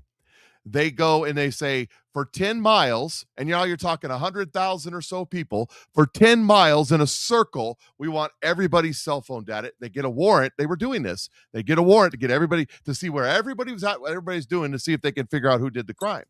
The Supreme Court rule says you can't do that. You can't just go out and gather everybody's information. That's eventually going to apply to these cameras. You can't just willy-nilly collect data and information. You have to have a warrant. You have to have probable cause. You have to go through the process to protect people's rights. That's where we need to focus on these. But the beauty about these vandals attacking these cameras is they're calling attention to it. Well, yes. Because how many of us are even aware or even paying any attention with every single thing taking away our attention of something new that's at the top of that traffic light, or something new is that a camera up there? What the heck? Where is this coming from? And it's suddenly all over your town, your city, your county. And then they stop putting up the cameras because there's just too not cost effective. And they start flying 1,000 drones 24 hours. And then there's the drones. Yeah, that's right. You see what I'm saying? There'll be solar powered drones. So what are you going to do, right? And what are then you going there's to do? the right to face your accusers. That's right. Good point, Carol. Camera surveillance is unconstitutional, but yet they'll still bust you in traffic court. Camera surveillance is not unconstitutional. Every single business in America has it. I'm talking about in traffic court. Traffic court, I know this because I got busted in my traffic camera, and I went in and said that. I can't face my accuser. You can't accuse me of a crime where I can't even face my accuser. Oh no, I still had to pay the fine, and I got railroaded right through there. Yep. They don't care. They don't care. But that's where we need as a society, we need to start pushing back on this, on our constitutional rights. Can't even get my own fellow Republicans to register to frickin' vote out here in California. How are you going to get anybody to stand up for that? Well, if they're not registered to vote, they're not Republicans now, are they? Idiots. Yes, they are Republicans. Are they? They say they are. Not if they're not registered to vote. They ain't nobody. They're just a citizen that has no power. Good point. What a good point. I like that. I'm going to start using that. I'm a Republican. You registered to vote? Well, it's just like the argument I'm having with people on the internet right now. It starts off with the Jew hate, and it gets to the point to where, is Jesus Christ the Son of God? Did he rise on the third day to ascend to the Father, to sit on the right hand of the Father where he'll make his enemies his footstool? Is Jesus Christ the Son of God? And they deny the deity of Christ. They say they're Christian. And I say, you're not a Christian if you don't believe Jesus is God. Good point. You can't be a Christian. You could be religious. You could be a nice person. You could be a good human being. You could pay your taxes. You can live your life righteously, but you're not a Christian by definition. I mean, our buddy Aaron, who's an Orthodox Jew, is in the comment section all the time. He's a Jew. He doesn't believe Jesus was the Messiah. He's not a Christian. He believes in the same 10 Commandments and the same Moses and the same prophets.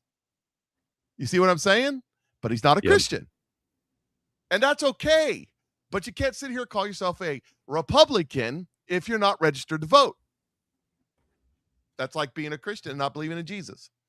I like that, my friend. You're absolutely right. That's a very good point. I just made that up, but you could steal it. Oh no, I'll totally give you credit. Totally. Oh man. Zelensky, the president of the former exotic dancer and comedian and crossdresser, who's now allegedly running Ukraine, is here in the country right now with, oddly enough, Bibi Netanyahu, Prime Minister of Israel. Yeah, they're celebrating Lindsey Grahamnesty's death. Or celebrating is probably not the right word. Honoring. Honoring. Yeah, it's probably the better word. Honoring his memory. There you go. Speaking of Lindsey Grahamnesty, you keep going, but I just want to add this to the screen real quick about Lindsey Grahamnesty. What do you notice? The wrinkled flag. I know everybody's been talking about that, but I think those pallbearers who brought out the casket, I was watching it very carefully. It's not wrinkled like the other ones. No, it's not. But everybody kept saying it was, and they were circling this one area. But the Marine at the very end, the one that's closest to us, when the 8 men were bringing out the casket, I think he had his arm up against the casket, and it folded the flag to where it made it look wrinkled. It was not. So it was just because he was carrying it at the moment. No, it's not wrinkled. Everybody's making such a big deal out of that. Not wrinkled like John McCain's was. I was just gonna say, now John McCain, that was wrinkled. And that's what you do to a treason, somebody who's committed treason against the United States of America. That's what you do. That's a sign to those who know this dude was treasonous. Anyways. That's what they say. You're right. Good point. Wait, do you have that picture to compare? I do not. I wish I did. Okay. Well, I see you're looking for something right now. What you got? If not, I'm moving on. I'm moving on to my next topic. Okay. Move on. 24 mosques. The lying, cheating, murdering cult religion called Islam. While you're doing this, I'm going to bow out for a second. I'll be right back. Got to take what am I? I got to go let the dog out. It's down here nipping at my heels. You got to do a bio break, don't you? Yes.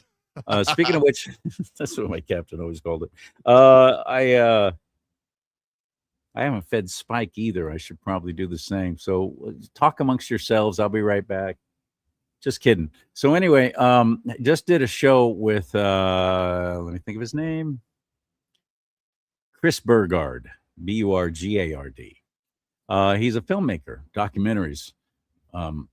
Just a stud. Cool dude. And if you go to my Rumble channel, you can watch it. And it says, Don't Sharia My Texas. That's the name of this particular show at rumble.com/do not talk. It's called Do Not Talk because I talk about two things you're never supposed to talk about, politics and religion. So just remember that. Do not talk at Rumble. And watch that show with Chris Burgard. Very eye-opening. And very frustrating. Because I think a lot of the proliferation and what's happening right now with Islam growing without any kind of pushback is coming from my own fellow Christians in the church. Nobody's speaking out about it. Nobody wants to come across as being, bigoted, racist. Although, how are you racist against a religion? If in fact it is an actual religion, you're telling me only people of Arabic ascent or descent, ascent, and some of them I've sat next to, and there's a lot of scent. But anyway, only Arabs can be Muslim. Is that what you're telling me? Why is it racist? Am I an Islamophobic? Am I actually afraid of Islam? No, not. Stop calling me names, stupid, and actually start thinking about things. What is the ultimate goal of them? And they love if they can buy a church and shut it down and convert it into a mosque. They love doing that. And there have been 24 mosques built in the Dallas-Fort Worth area of Texas in just 1 year. Who's paying for all these? And it's always thousands of acres, hundreds, even thousands of acres that they buy. And they build these gigantic mosques, and they start building housing developments around it. Who's paying for all this? Where's the money coming from? 24 of these have been built just in the Dallas-Fort Worth area in frickin' Texas. Now, why are they so hell-bent on taking over Texas, do you think? Why is Texas so important to them? Many other areas they could be buying and building. Why Texas, Mike? What do you think? Well, because the communists and the Islamists are working together. The enemy of my enemy is my friend, and they take over Texas. There's a lot of that. Yeah, if you can over. take Texas down, absolutely right, brother. And they can take Texas down a lot easier than they could California. Just because California is so much, it costs so much more money to buy here and so on and so forth. If they can just take over and destroy Sharia Texas, and that's coming. Yeah. That's coming. There's people saying now it's going to be done by 2035. It's going to be it will be Sharia law in Texas. That's how arrogant they are. And then you have stupid people like this guy. Watch him. News about Islam from the media or the social media. People are here. They're opening up, meeting the Muslims, asking questions. Dr. Sabil Ahmed led the discussion. I was meeting with the three ladies, and one of them showed me some passages from the Quran. Somebody sent it to her. And she's saying that, is it true that Muslims can do this and that to non-Muslims? Notice he didn't explain what the this and that was. Is it true that, Sharia law? Then I have to... Is it true that Sharia law? That's it? That's as far as he's going to go. Correct her nicely. I have to, here we go. This is what I really wanted you to see. I'm sorry I'm interrupting, but it's just, this is so insane how they talk. Is it true that Muslims can do this and that to non-Muslims? Is it true that, Sharia law? Then I have to correct her nicely and politely. Then she said, you know what, that makes sense. Then I have to correct her. Correct her in what way? Did she actually look it up in the Quran? Was she showing you the actual scripture? How did you correct her? Well, he had to show her. He had to show her that the Prophet Muhammad was a pedophile who liked to run off into the middle of the desert and have gay sex with mystic type male figures that are demons or something, and also like to come home covered in semen. Yes, and then I'm also not exaggerating. That's what married a little girl who a 6-year-old who he humped on her leg until she turned 9, and then he did the deed. Yeah. I hadn't heard about the humping part. I thought that was the goat. Yeah, well, instead of getting news about Islam from the media or the social media. So this is something that they did, and I looked this up because a little bit further in. People are here. They're opening up, meeting the Muslims, asking questions. Dr. Sabil Ahmed led the discussion. I was meeting with the three ladies, and I was meeting with the three ladies. So anyway, I was looking up what group he represents, and dang it, here it is. It's a group called Gain Peace Project. Let me call that up, the Gain Peace Project, and show you what they are and what they're all about. Okay, this is kind of like CARE. Do you know what CARE is? Yes. Council on American Islamic Relations. It's a by the way, it's American Islam. Yeah, it's American Islamic Relations. So America is not a religion. Islam is not a government, right? Why do we have to have American Islamic relations? That makes no sense to me. So anyway, here we go. It's the Gain Peace Project. Nonprofit organization dedicated to educating the public about Islam and dispelling misconceptions while providing support to new Muslims and converts. Founded under the umbrella of the Islamic Circle of North America. The heck is that? Gain Peace's main goal is to share accurate information about Islam, clarify misunderstandings, and foster peace through knowledge. There's their toll-free number if you want to give them a call, 1-800-662-ISLAM. But only between the hours of 9 a.m. to 9 p.m. because, well, we must sleep. 1-800-662-ISLAM. That's who those people are, and that's who this little goofball showed me some passages is from the representing. Quran. Somebody sent it to her, and she's saying that, is it true that Muslims can do this and that to non-Muslims? Is it true that, Sharia law? Then I have to correct Is her it true that nicely and Sharia law? politely. Then she said, you know what, that makes sense. Yes, it makes sense. You know It what? makes That sense. makes sense. Well, no, actually, we don't know what, because you explained none of it. Well, What were because the they can't explain it. questions? They cannot. Exactly, It's the they cannot. religion of peace, don't you know? And if I you know, don't President. believe it, they'll kill you to prove it. That's exactly right. If you don't stop calling Muhammad a false prophet, he will have his followers kill you. If you don't Yeah. stop calling it a murderous regime and an evil cult religion, he will have his followers kill you. That's who they are and what they are.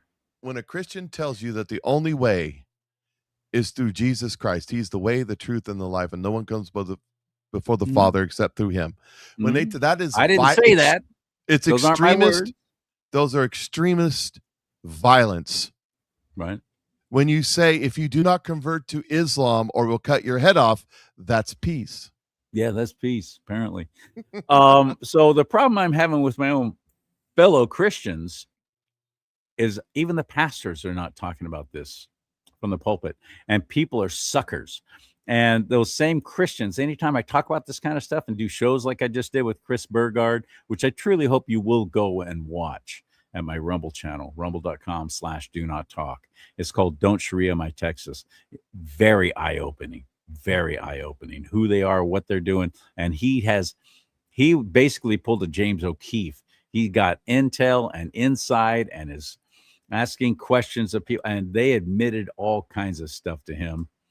Just through his questioning, he framed things and put them in such a way that they couldn't deny it.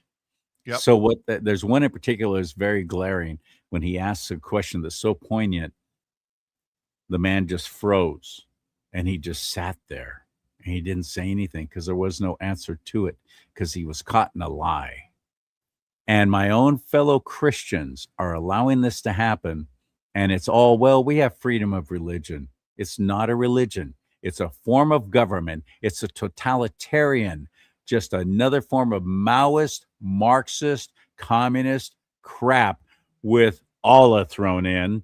And for the love of goats, you get to do whatever you want with animals and other infidels. We can't have Christians in government because this is a theocracy. And then there's but that. we need a government like Iran, which is a theocracy. Yeah. That is who these people are. So confused. They're like this guy. I mean, they just don't. Is that one of those queers for Palestine? Obviously, yes. You know what their theme song is, right? What?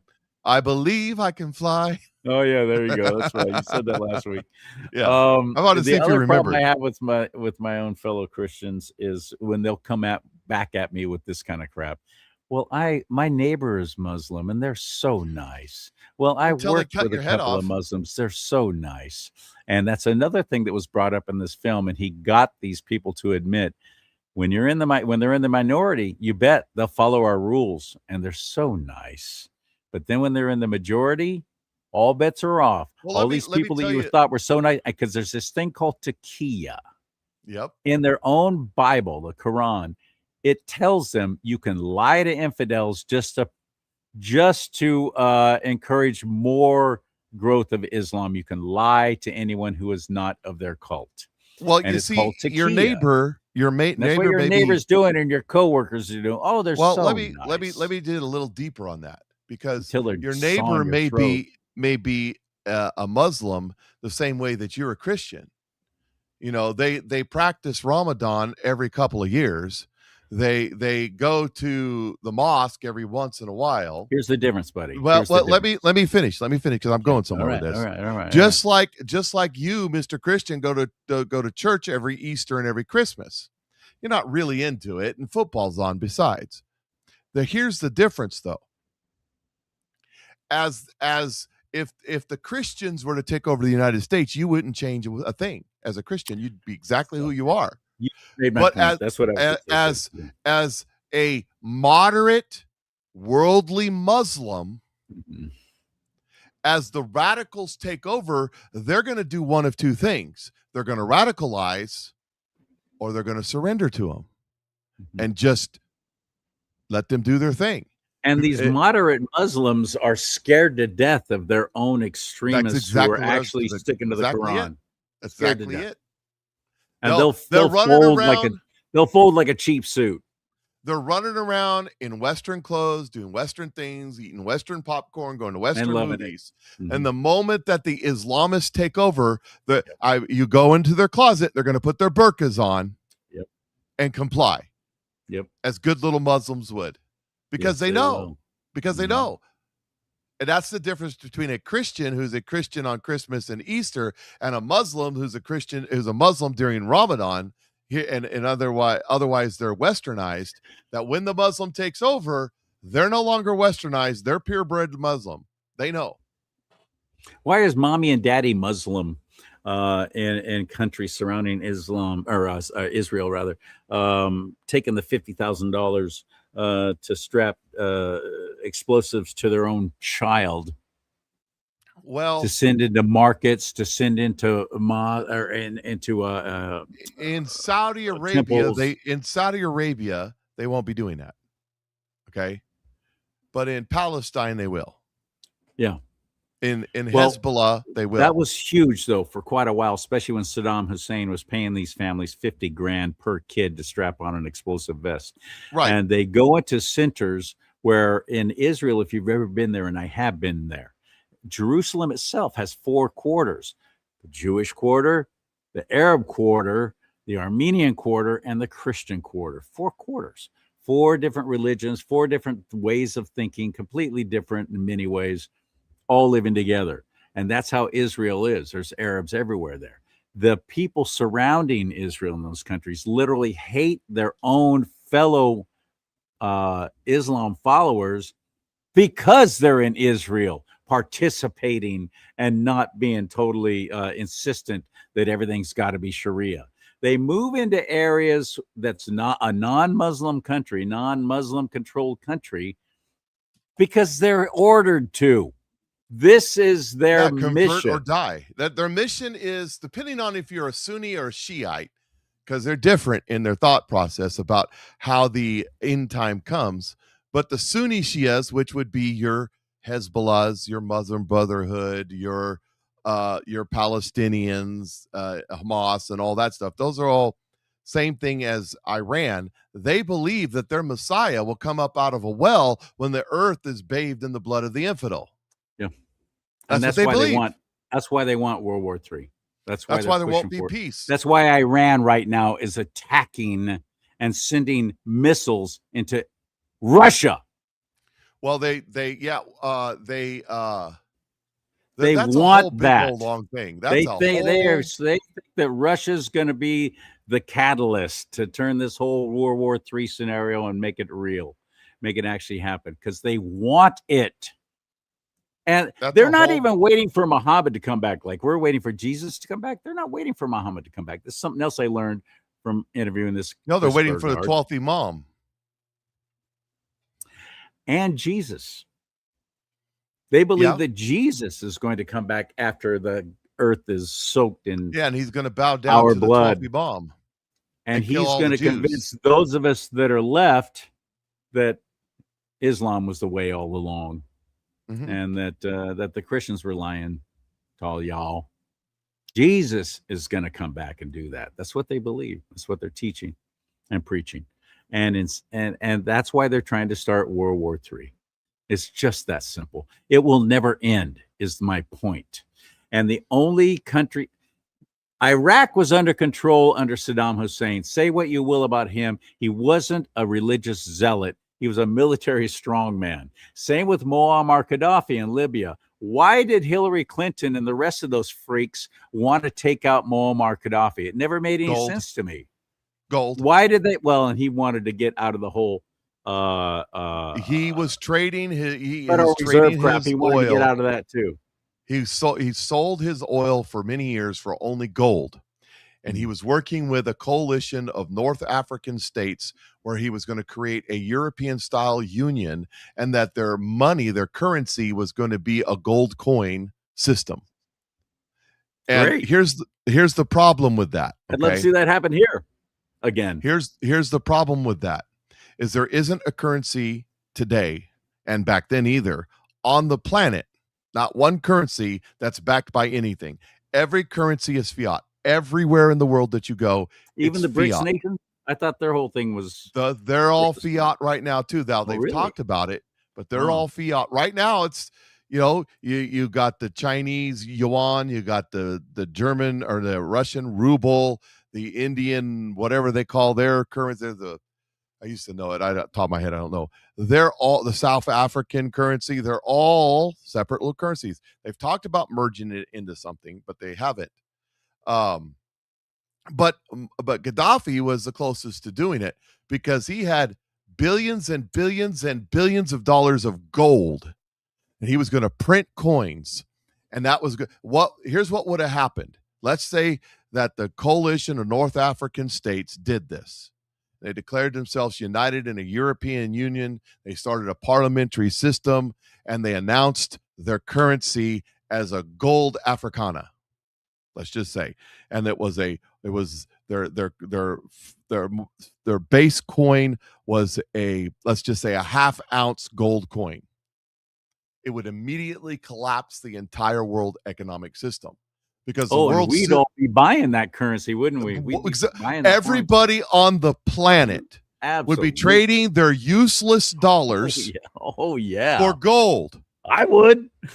Everybody on the planet would want that yeah. currency, and it Oh, would yeah. collapse the entire system. So why did we take out Gaddafi? That's why. Because he was That's why about to make that happen. He was about to collapse the entire Well, that is federal banking system. I don't think that was exists the only today. reason. I don't think that was the only That reason. is the only reason. Well, then never let a crisis go to waste. Okay, so they collapsed. I think Libya. the whole reason for taking out the military strongmen and letting these Islamic freaks come in and take over entire countries and rule with an iron fist like the idiots and the Hamas clowns is because you want an unstable Middle East. That's how they made all the money. That's how they made all the money. Absolutely. And they want profitable. They want World War III. Well, what was Benghazi? What was Benghazi about? They want to depopulate. That's part of their whole thing too. It's just another form of religion, only they're worshiping the government. It's one world government, new world order stuff. It's all satanic. Every freaking bit of it is satanic.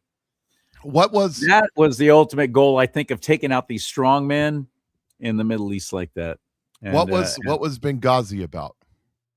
Benghazi was the end of Ramadan, and it was payback, and I don't know. There were many different reasons. What do you think?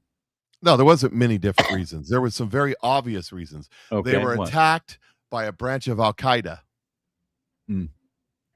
Okay. Because they were running guns. Libya was a very gun-rich state. They had guns out the wazoo.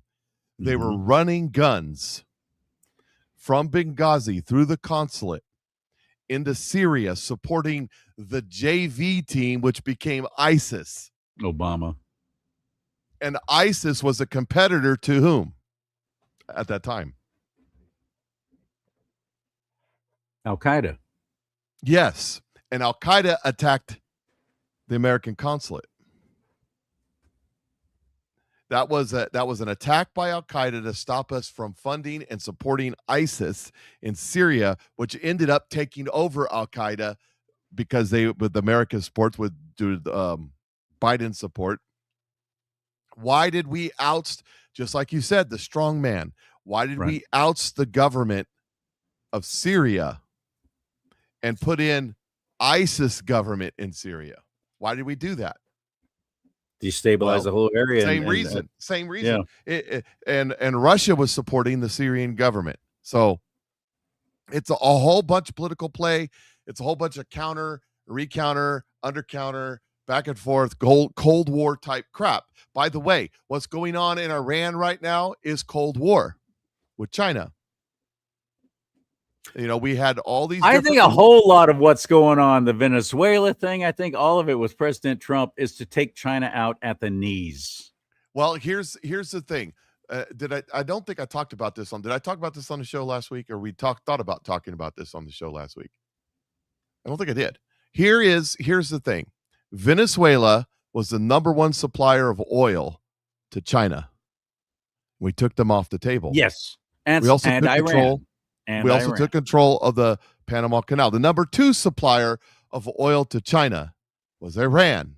Yeah. Who was the number three supplier of oil? To China. Most likely Russia? Absolutely Russia. It is. Now,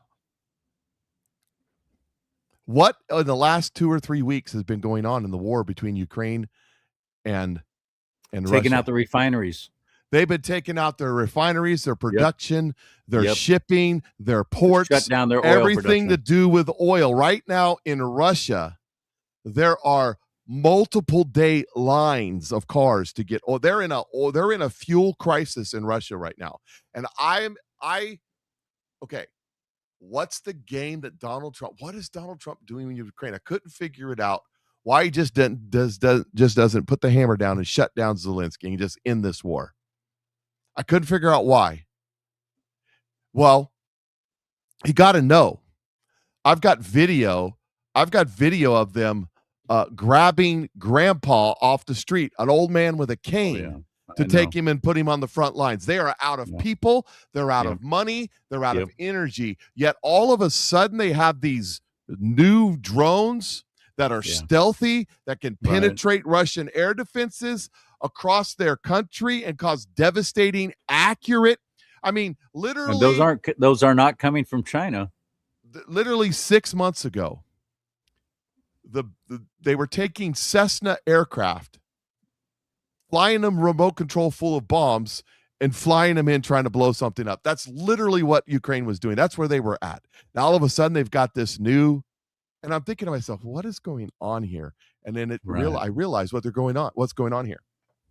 We've cut off. Okay, let me back up a little bit here. Let me explain why this is important.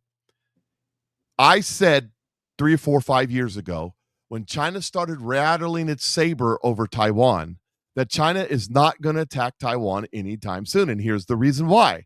Because the only country on the planet today that can put a army size element, and let's break this down. You were in the military. You have a squad, which is 5 to 7 people. You have a platoon, which is 4 to 5 squads. You have a company, which is 4 or 5 platoons. You have a battalion, which is 4 or 5 companies, right? You have a brigade, which is 4 or 5 battalions. You have a division, which is 4 or 5 brigades. And you have an army, which is 4 or 5 divisions. Does that make sense? Okay. The United States of America, the only one that has the assets necessary to deploy an army, which is 4 or 5 divisions, onto a beachhead. Drive up, unload them onto ships, and put them on the beach. Like World War II. Russia can't do it. They don't have the equipment. England can't do it. France can't do it. Denmark can't do it. Japan can't do it. North Korea can't do it. No one can do it. Not even China, especially 4 or 5 years ago. They had to cross that. Not only do you have to cross that strait and bring people under fire, because the Taiwanese aren't just going to go sit there, I guess we have to come on the island. No, they're going to be shooting them as quickly as possible. So not only do you have to do this under duress, under fire, but you have to have logistics too. All the ammunition. We've all the invested food, so all much, the water. and we get so much from Taiwan. And so China had now here's the thing. I was watching. China has taken ocean liners. Most of our ships are coming from Taiwan now, aren't they? Yeah. Like Well, consumer that's why ships. Trump is trying to move all that stuff here. Here, I know. China. Good was luck, buying Taiwan, when we get Carnival- that done. By the way, Carnival Cruise Lines. Yeah. when they run their ships for a number of years, they retire them. Like Norwegian, they retire them. China is buying up these cruise ships, stripping them down, and they're taking, and they've got these big old long, I couldn't understand what they were, like go up 3 times higher than a ship up in the sky, and then they've got a gangplank. I'm like, what is it they're doing with it? They got like 7 or 8 of them now. And what they are is the first one will float in, right? And it will drop those big piers down into the ground and stabilize and lower that gangplank onto the beach. It's a landing craft. The next one would come in behind it and lower its gangplank onto the first ship. The next one would come in behind it, lower its gangplank, and now you have a pier. So you're unloading the troops, and you have a pier which you can bring more in. This is a system they've derived, and I'm looking at going, holy crap. That's pretty dang smart. Holy crap. And a whole lot less money. A whole lot less money. China now has the capability. I don't know if they can move a whole army, but I bet they can move divisions. On the Love Boat. How ironic. They do it. How ironic is that? Now, here's the thing, though. China War, is a exciting and right. new. Come No, it's aboard. It's the Love Boat. Love Boat. Love Boat. Love Boat. Racist. You're racist. You're a racist. Now, here's the problem. China is a net importer of oil. They do not produce enough oil domestically for themselves. They have to get oil from these other places. But they probably could. No, they can't. They can't. They don't have the infrastructure. First, they don't They have got the the oil coal. supplied. They got the coal. I'm sure they have the oil. I mean, They they're don't. building coal plants, processing They plants. don't. They don't have No? as much coal as we do either. They don't. They don't have the oil fields. For whatever reason, God, I guess, they don't have the oil fields. They don't have the resources. So they have to bring it in. Well, we just cut off all of their bringing it in. They don't have enough for domestic use. They cannot conduct an attack. And the military is because they not going to fly on wishes and dreams. That's right, because they don't have the resources to do it. So all that being said, Donald Trump succeeds in all that I just said, completely isolating, and then he comes out a week ago, we carried it live, and says China committed an act of war against us and tried to steal our election, or did steal our elections. That's an act of war. Yeah. That's an act of war. It is. So just to think about it, the art of war. He is so into the art of war. He did nothing. Everybody was bitching about it. Everybody's been complaining. Donald Trump, Which was written by a Chinese guy, by the way. Oddly yes, enough. it was. And until he had China incapable of invading Taiwan, then he said they committed an act of war against us. Because if he had said that earlier, would the Chinese come out and said, no, we didn't. No, we didn't. No, we didn't. You can't prove it. Or would they said, screw you, we're taking Taiwan. Well, they can't take Taiwan, so the only thing they got left is and that's exactly where we are. Isn't Xi Jinping, isn't he coming to the U.S. again, like real soon, or hasn't he already been here or something like that? And he mocks me about the way I say names. Huh? And Xi Jinping. Really? I don't remember mocking it's you about anything. Like Zsa Zsa Gabor. It's Xi Jinping. Isn't he coming to the U.S. again? Isn't he coming back? Only this time it won't be to California, where Gavin Newsom welcomed him with communist flags everywhere. And they cleaned the poop up off the street. They did clean up the poop, and they moved and get rid of the homeless. Ushered them all into little caged areas. Did they sing that little song they used in I can't remember the name of the movie.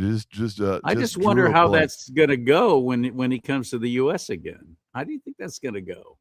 Well, it's gonna go exactly how my president went over to China and met with him over there. It's gonna go exactly how it goes with we Benjamin don't know exactly Netanyahu. what they discussed and why he would fly all the way to China and take that kind of chance on being taken out by assassins. In a very hostile country. I don't know why he did that. We don't know. Because China doesn't want to do that, because that's an act of war. That's how you get nuked. I'm just saying. You got to understand.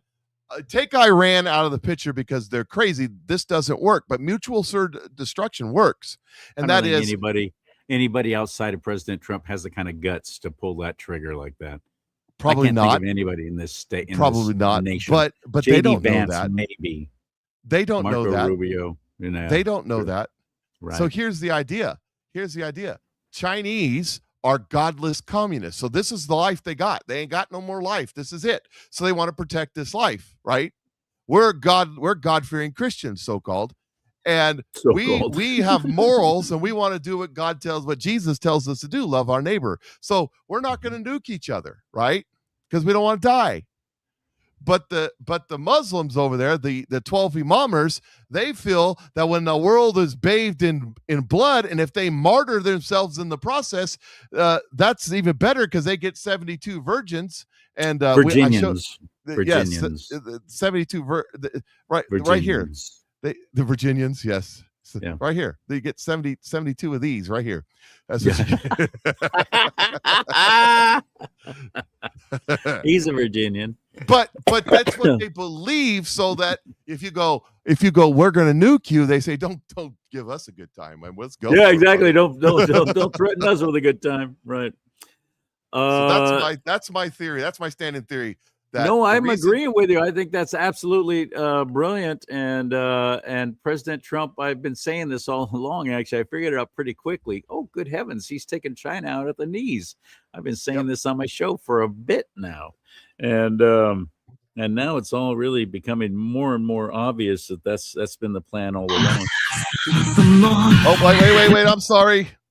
He knows where the real threat is. He knows who the real threat is. He knows who the true great Satan is. And it's not the United States of America. Did you see the letter that the post he put out about China and Putin sending weapons to Iran? Did you see that one? He says, I know you guys aren't sending weapons to Iran. I know you're not doing that. Yeah. I know you're not doing that. Yet they are. Have you seen that one? Oh, no, you got it. Let me see it. I'll find it here in a second. But first, I just want to remind people who Zelensky is. He was an actor. You got it. Yes, he was. And a cross-dresser. His whole thing was.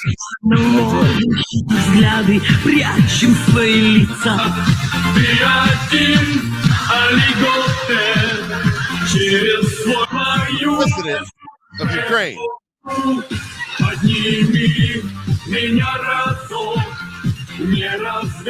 That's him.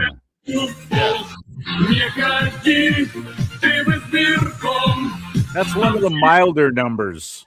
Yes. I've seen others where he's literally dressed like a woman and basically doing soft porn on stage, all for a laugh. Where he's playing. He was a star of some kind of irreverent Saturday Night Live kind of show in Ukraine. And he was one of the stars, part of that ensemble cast. That's your president of Ukraine now. He was placed there. It's not an accident, man. It's not an accident. And now he's stopped elections. Well, this is wartime. We can't be having elections. So the people are just like, they're scared to death. They're trapped by their own leader. And that's real, man. That's what's going on right now in Ukraine. Where'd you go, Mike? I don't know. Where did I go? I don't know. I don't know. I hit the wrong button probably. You did. And then I was looking for that post. So what are you gonna do? What are you going to do? That's what I'm saying. Wow. What's the bottom line? How do we, seeing all this has got to be sometimes overwhelming. I can't speak for Mike, although I have a feeling he feels exactly the way I do. So I'll just tell you what I believe. I have the peace beyond all understanding. And I have that because God's word promises that. But I also know Jesus said we have not because we ask not. We're not asking for that. We're not asking for that peace. I'm watching my own Christians freak out. A friend of mine watched my show with Juan O'Savin that I just did a couple of days ago, where Juan O'Savin somebody on my show got mad at me because I let you put Juan O'Savin on. Oh, seriously? Yeah, I told him that I don't tell Charlie what to do. It's called freedom of speech. They got mad at you about that? Yeah. He says I'm being a hypocrite because I talk bad about 107, and then I let you. You do that. You do that. You do you. But he talked about that the midterm elections are not going to happen. They're going to be postponed, and we're going to have at least a 10-day shutdown all across the nation, and be prepared. And he goes, it's going to get bad. It's going to get real, real bad. And he was explaining why he believed this. And my friend watched the show, and this poor woman was freaking out. She goes, I couldn't even sleep all night. And I watched the show twice, and it was so awful. It was so frightening. And I go, why would you be frightened? Did you even ask the Lord to grant you his peace beyond all understanding that we have to ask for? We have to seek that. You see that throughout the New Testament. We have not because we ask not. Ask the Lord for his peace beyond all understanding. He'll give it to you. So Mike and I are we have to find all this stuff and follow all this stuff.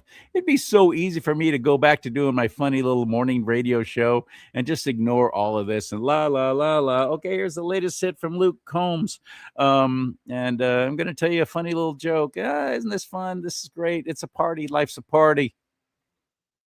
A lottie-dottie. We like the party. That's not my calling now. That's not my mission.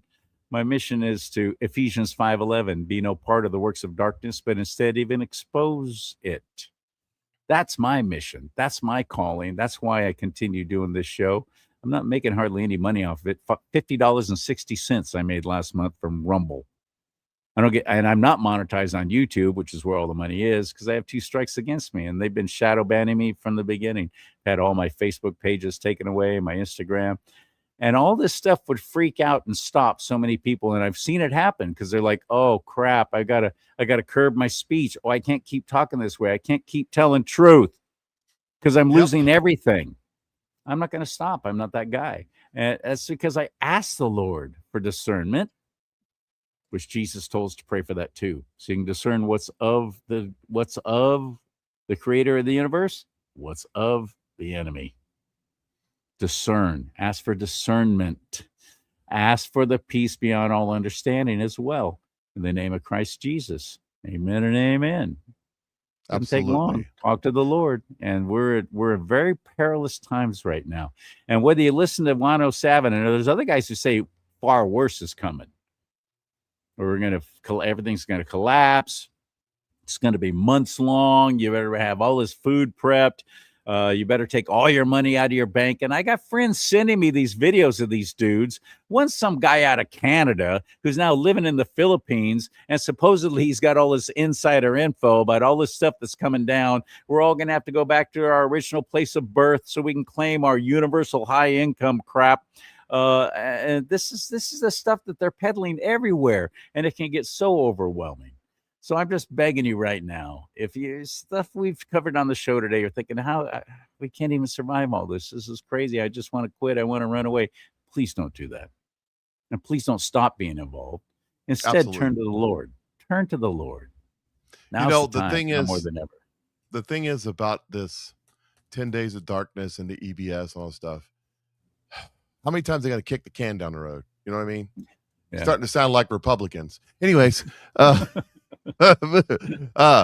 here's the truth that Donald Trump put out a few days ago. Okay.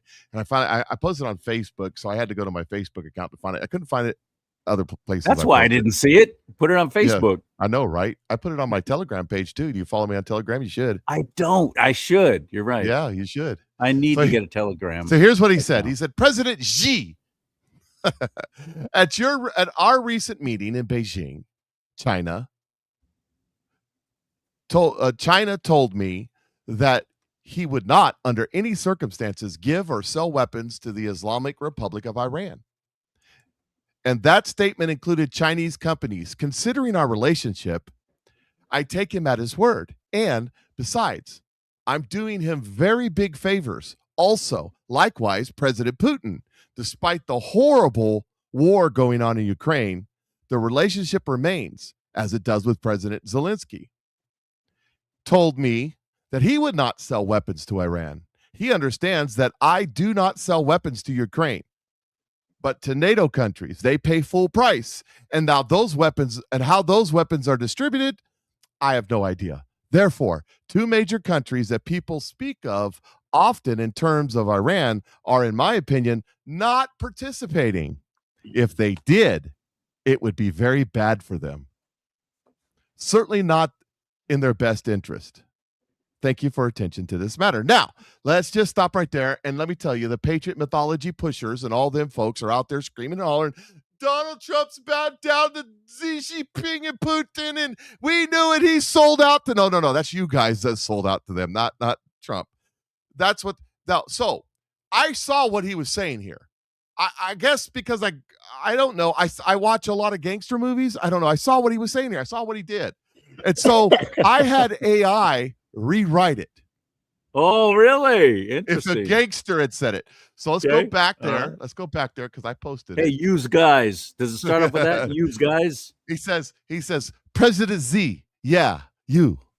The one I sat down with in Beijing. You looked at me in the eye and you swore on whatever you hold sacred that you wouldn't sell or give a single weapon to that Iranian outfit. Not you, not your companies, capiche? Now, not under any circumstances. I took your word for it. I'm already doing you some big favors. So don't make me regret my courtesy. Same goes for you, Putin. Even with that messy little war you're running in Ukraine. And yeah, I still keep lines open to you and Zelensky. You told me straight, no weapons to Iran. You get it? I don't hand guns to Ukraine. I sell them to the NATO boys. They pay full price, cash on the barrel. What they do with the merchandise after that, not my problem. Not my problem. So here's the score. Two of the biggest players people keep whispering about when it comes to Iran, you both setting this one out. That's smart. Because if either of you ever decided to start dealing over there, it wouldn't just be bad for business. It would be the kind of move that ends with you wishing you hadn't stayed in your lane. Capiche? Capiche?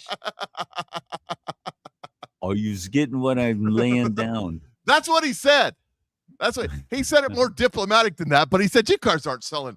I mean, someone told me you're selling weapons. You're not really. No, you wouldn't you do wouldn't that, be that stupid.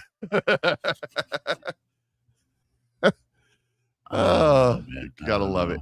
You gotta love it. I love it. I don't know about the rest of them, but I think it's hilarious. Watching how all this is playing out just tickles me to no end. So anyway, there's that. Before we move on, well, we probably ought to get to the end here of this. So. Yeah, I want to. And by the way, how come our little cartoon beginning? How come we didn't show that at the beginning of the show? I don't know. I hit the wrong button. Is that it? Because I liked it, man. I thought it was great. Weird, but great.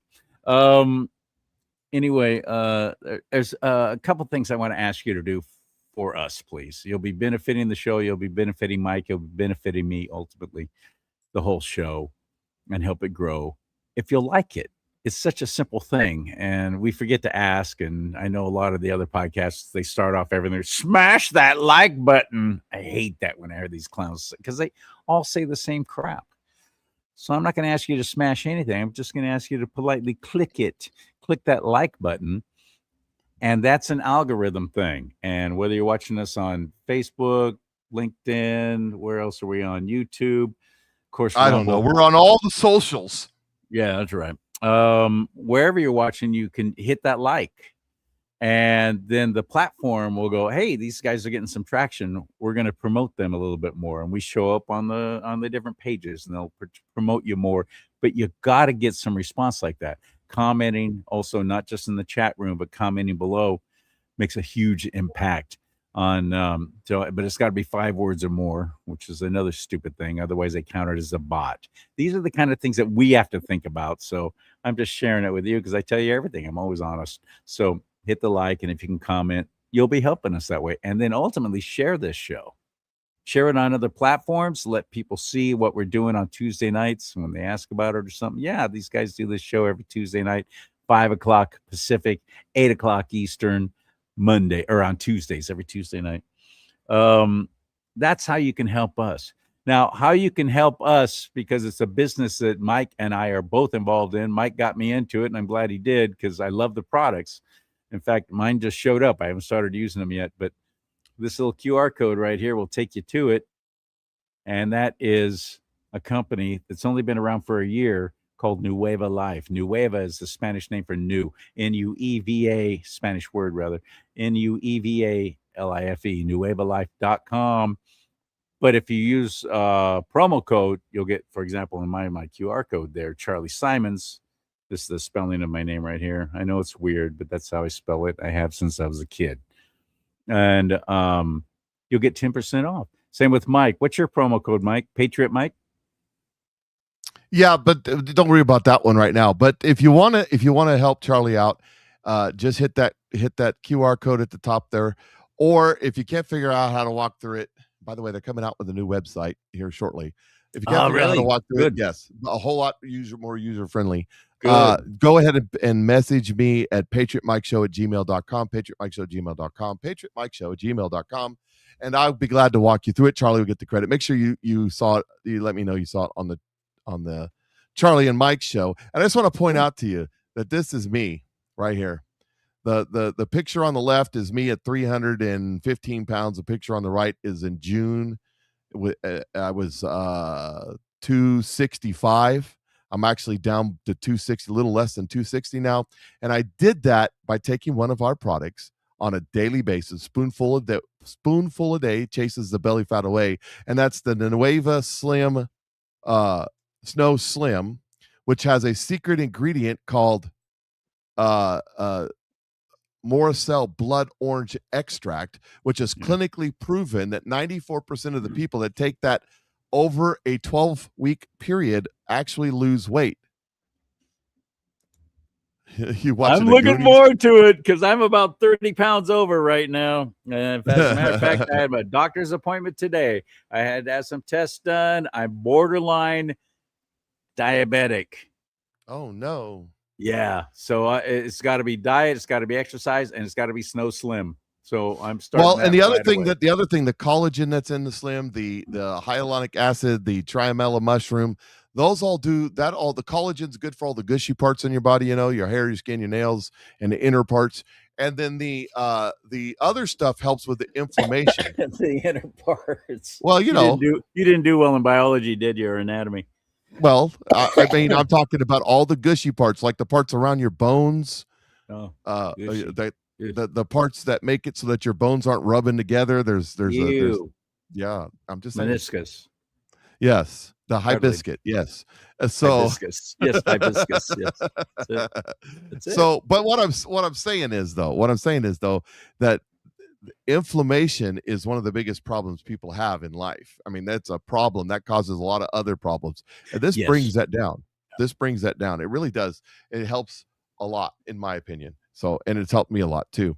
And the other product that could go along with that is the Snow Collagen, which is a collagen product designed to do all those same things. And you want to know, I have to clip my fingernails almost every other day. And you notice I'm not losing any hair, and I'm 55 years old. A lot of people 55 can't say that. And I'll say it's the collagen. It's not the genes, it's the collagen. So interesting. Well, that's cool. That's good to know. Why do you think I'm wearing a hat all the time? Because I'm losing that's why you think I don't wear a hat.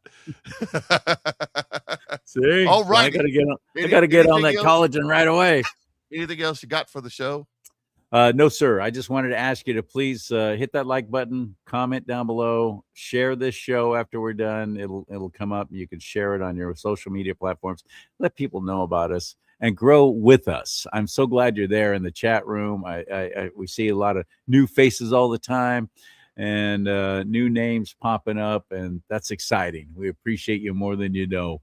And the other thing was nuevalife.com/Charlie Simons. If you haven't already purchased from me, give Charlie a shot. Don't worry about buying from me. Buy from Charlie. If you have any questions, go ahead and message me, and I'll help you out. So, and I'm part of Mike's team, so he'll benefit too. Yeah, absolutely. Where it all works out the same. It all works out in the end. That's it from California. Thank you so much for your indulgence in our little old show here. We appreciate you. And from God's country here in Central Missouri, except for the last couple of days where it's been hotter than hell. But yeah, it's definitely a nationwide heat wave. I mean, I got a report last week that it was 110 degrees in Billings, Montana.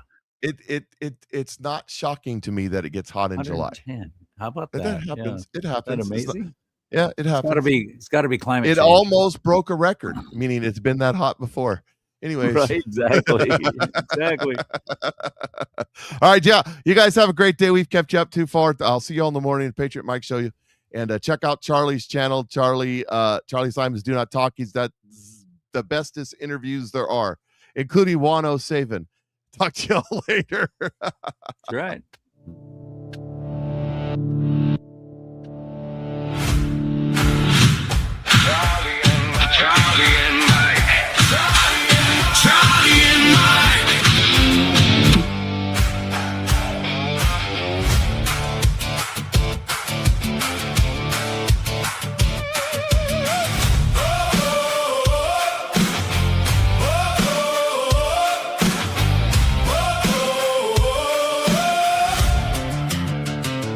Talk about it, tell the truth.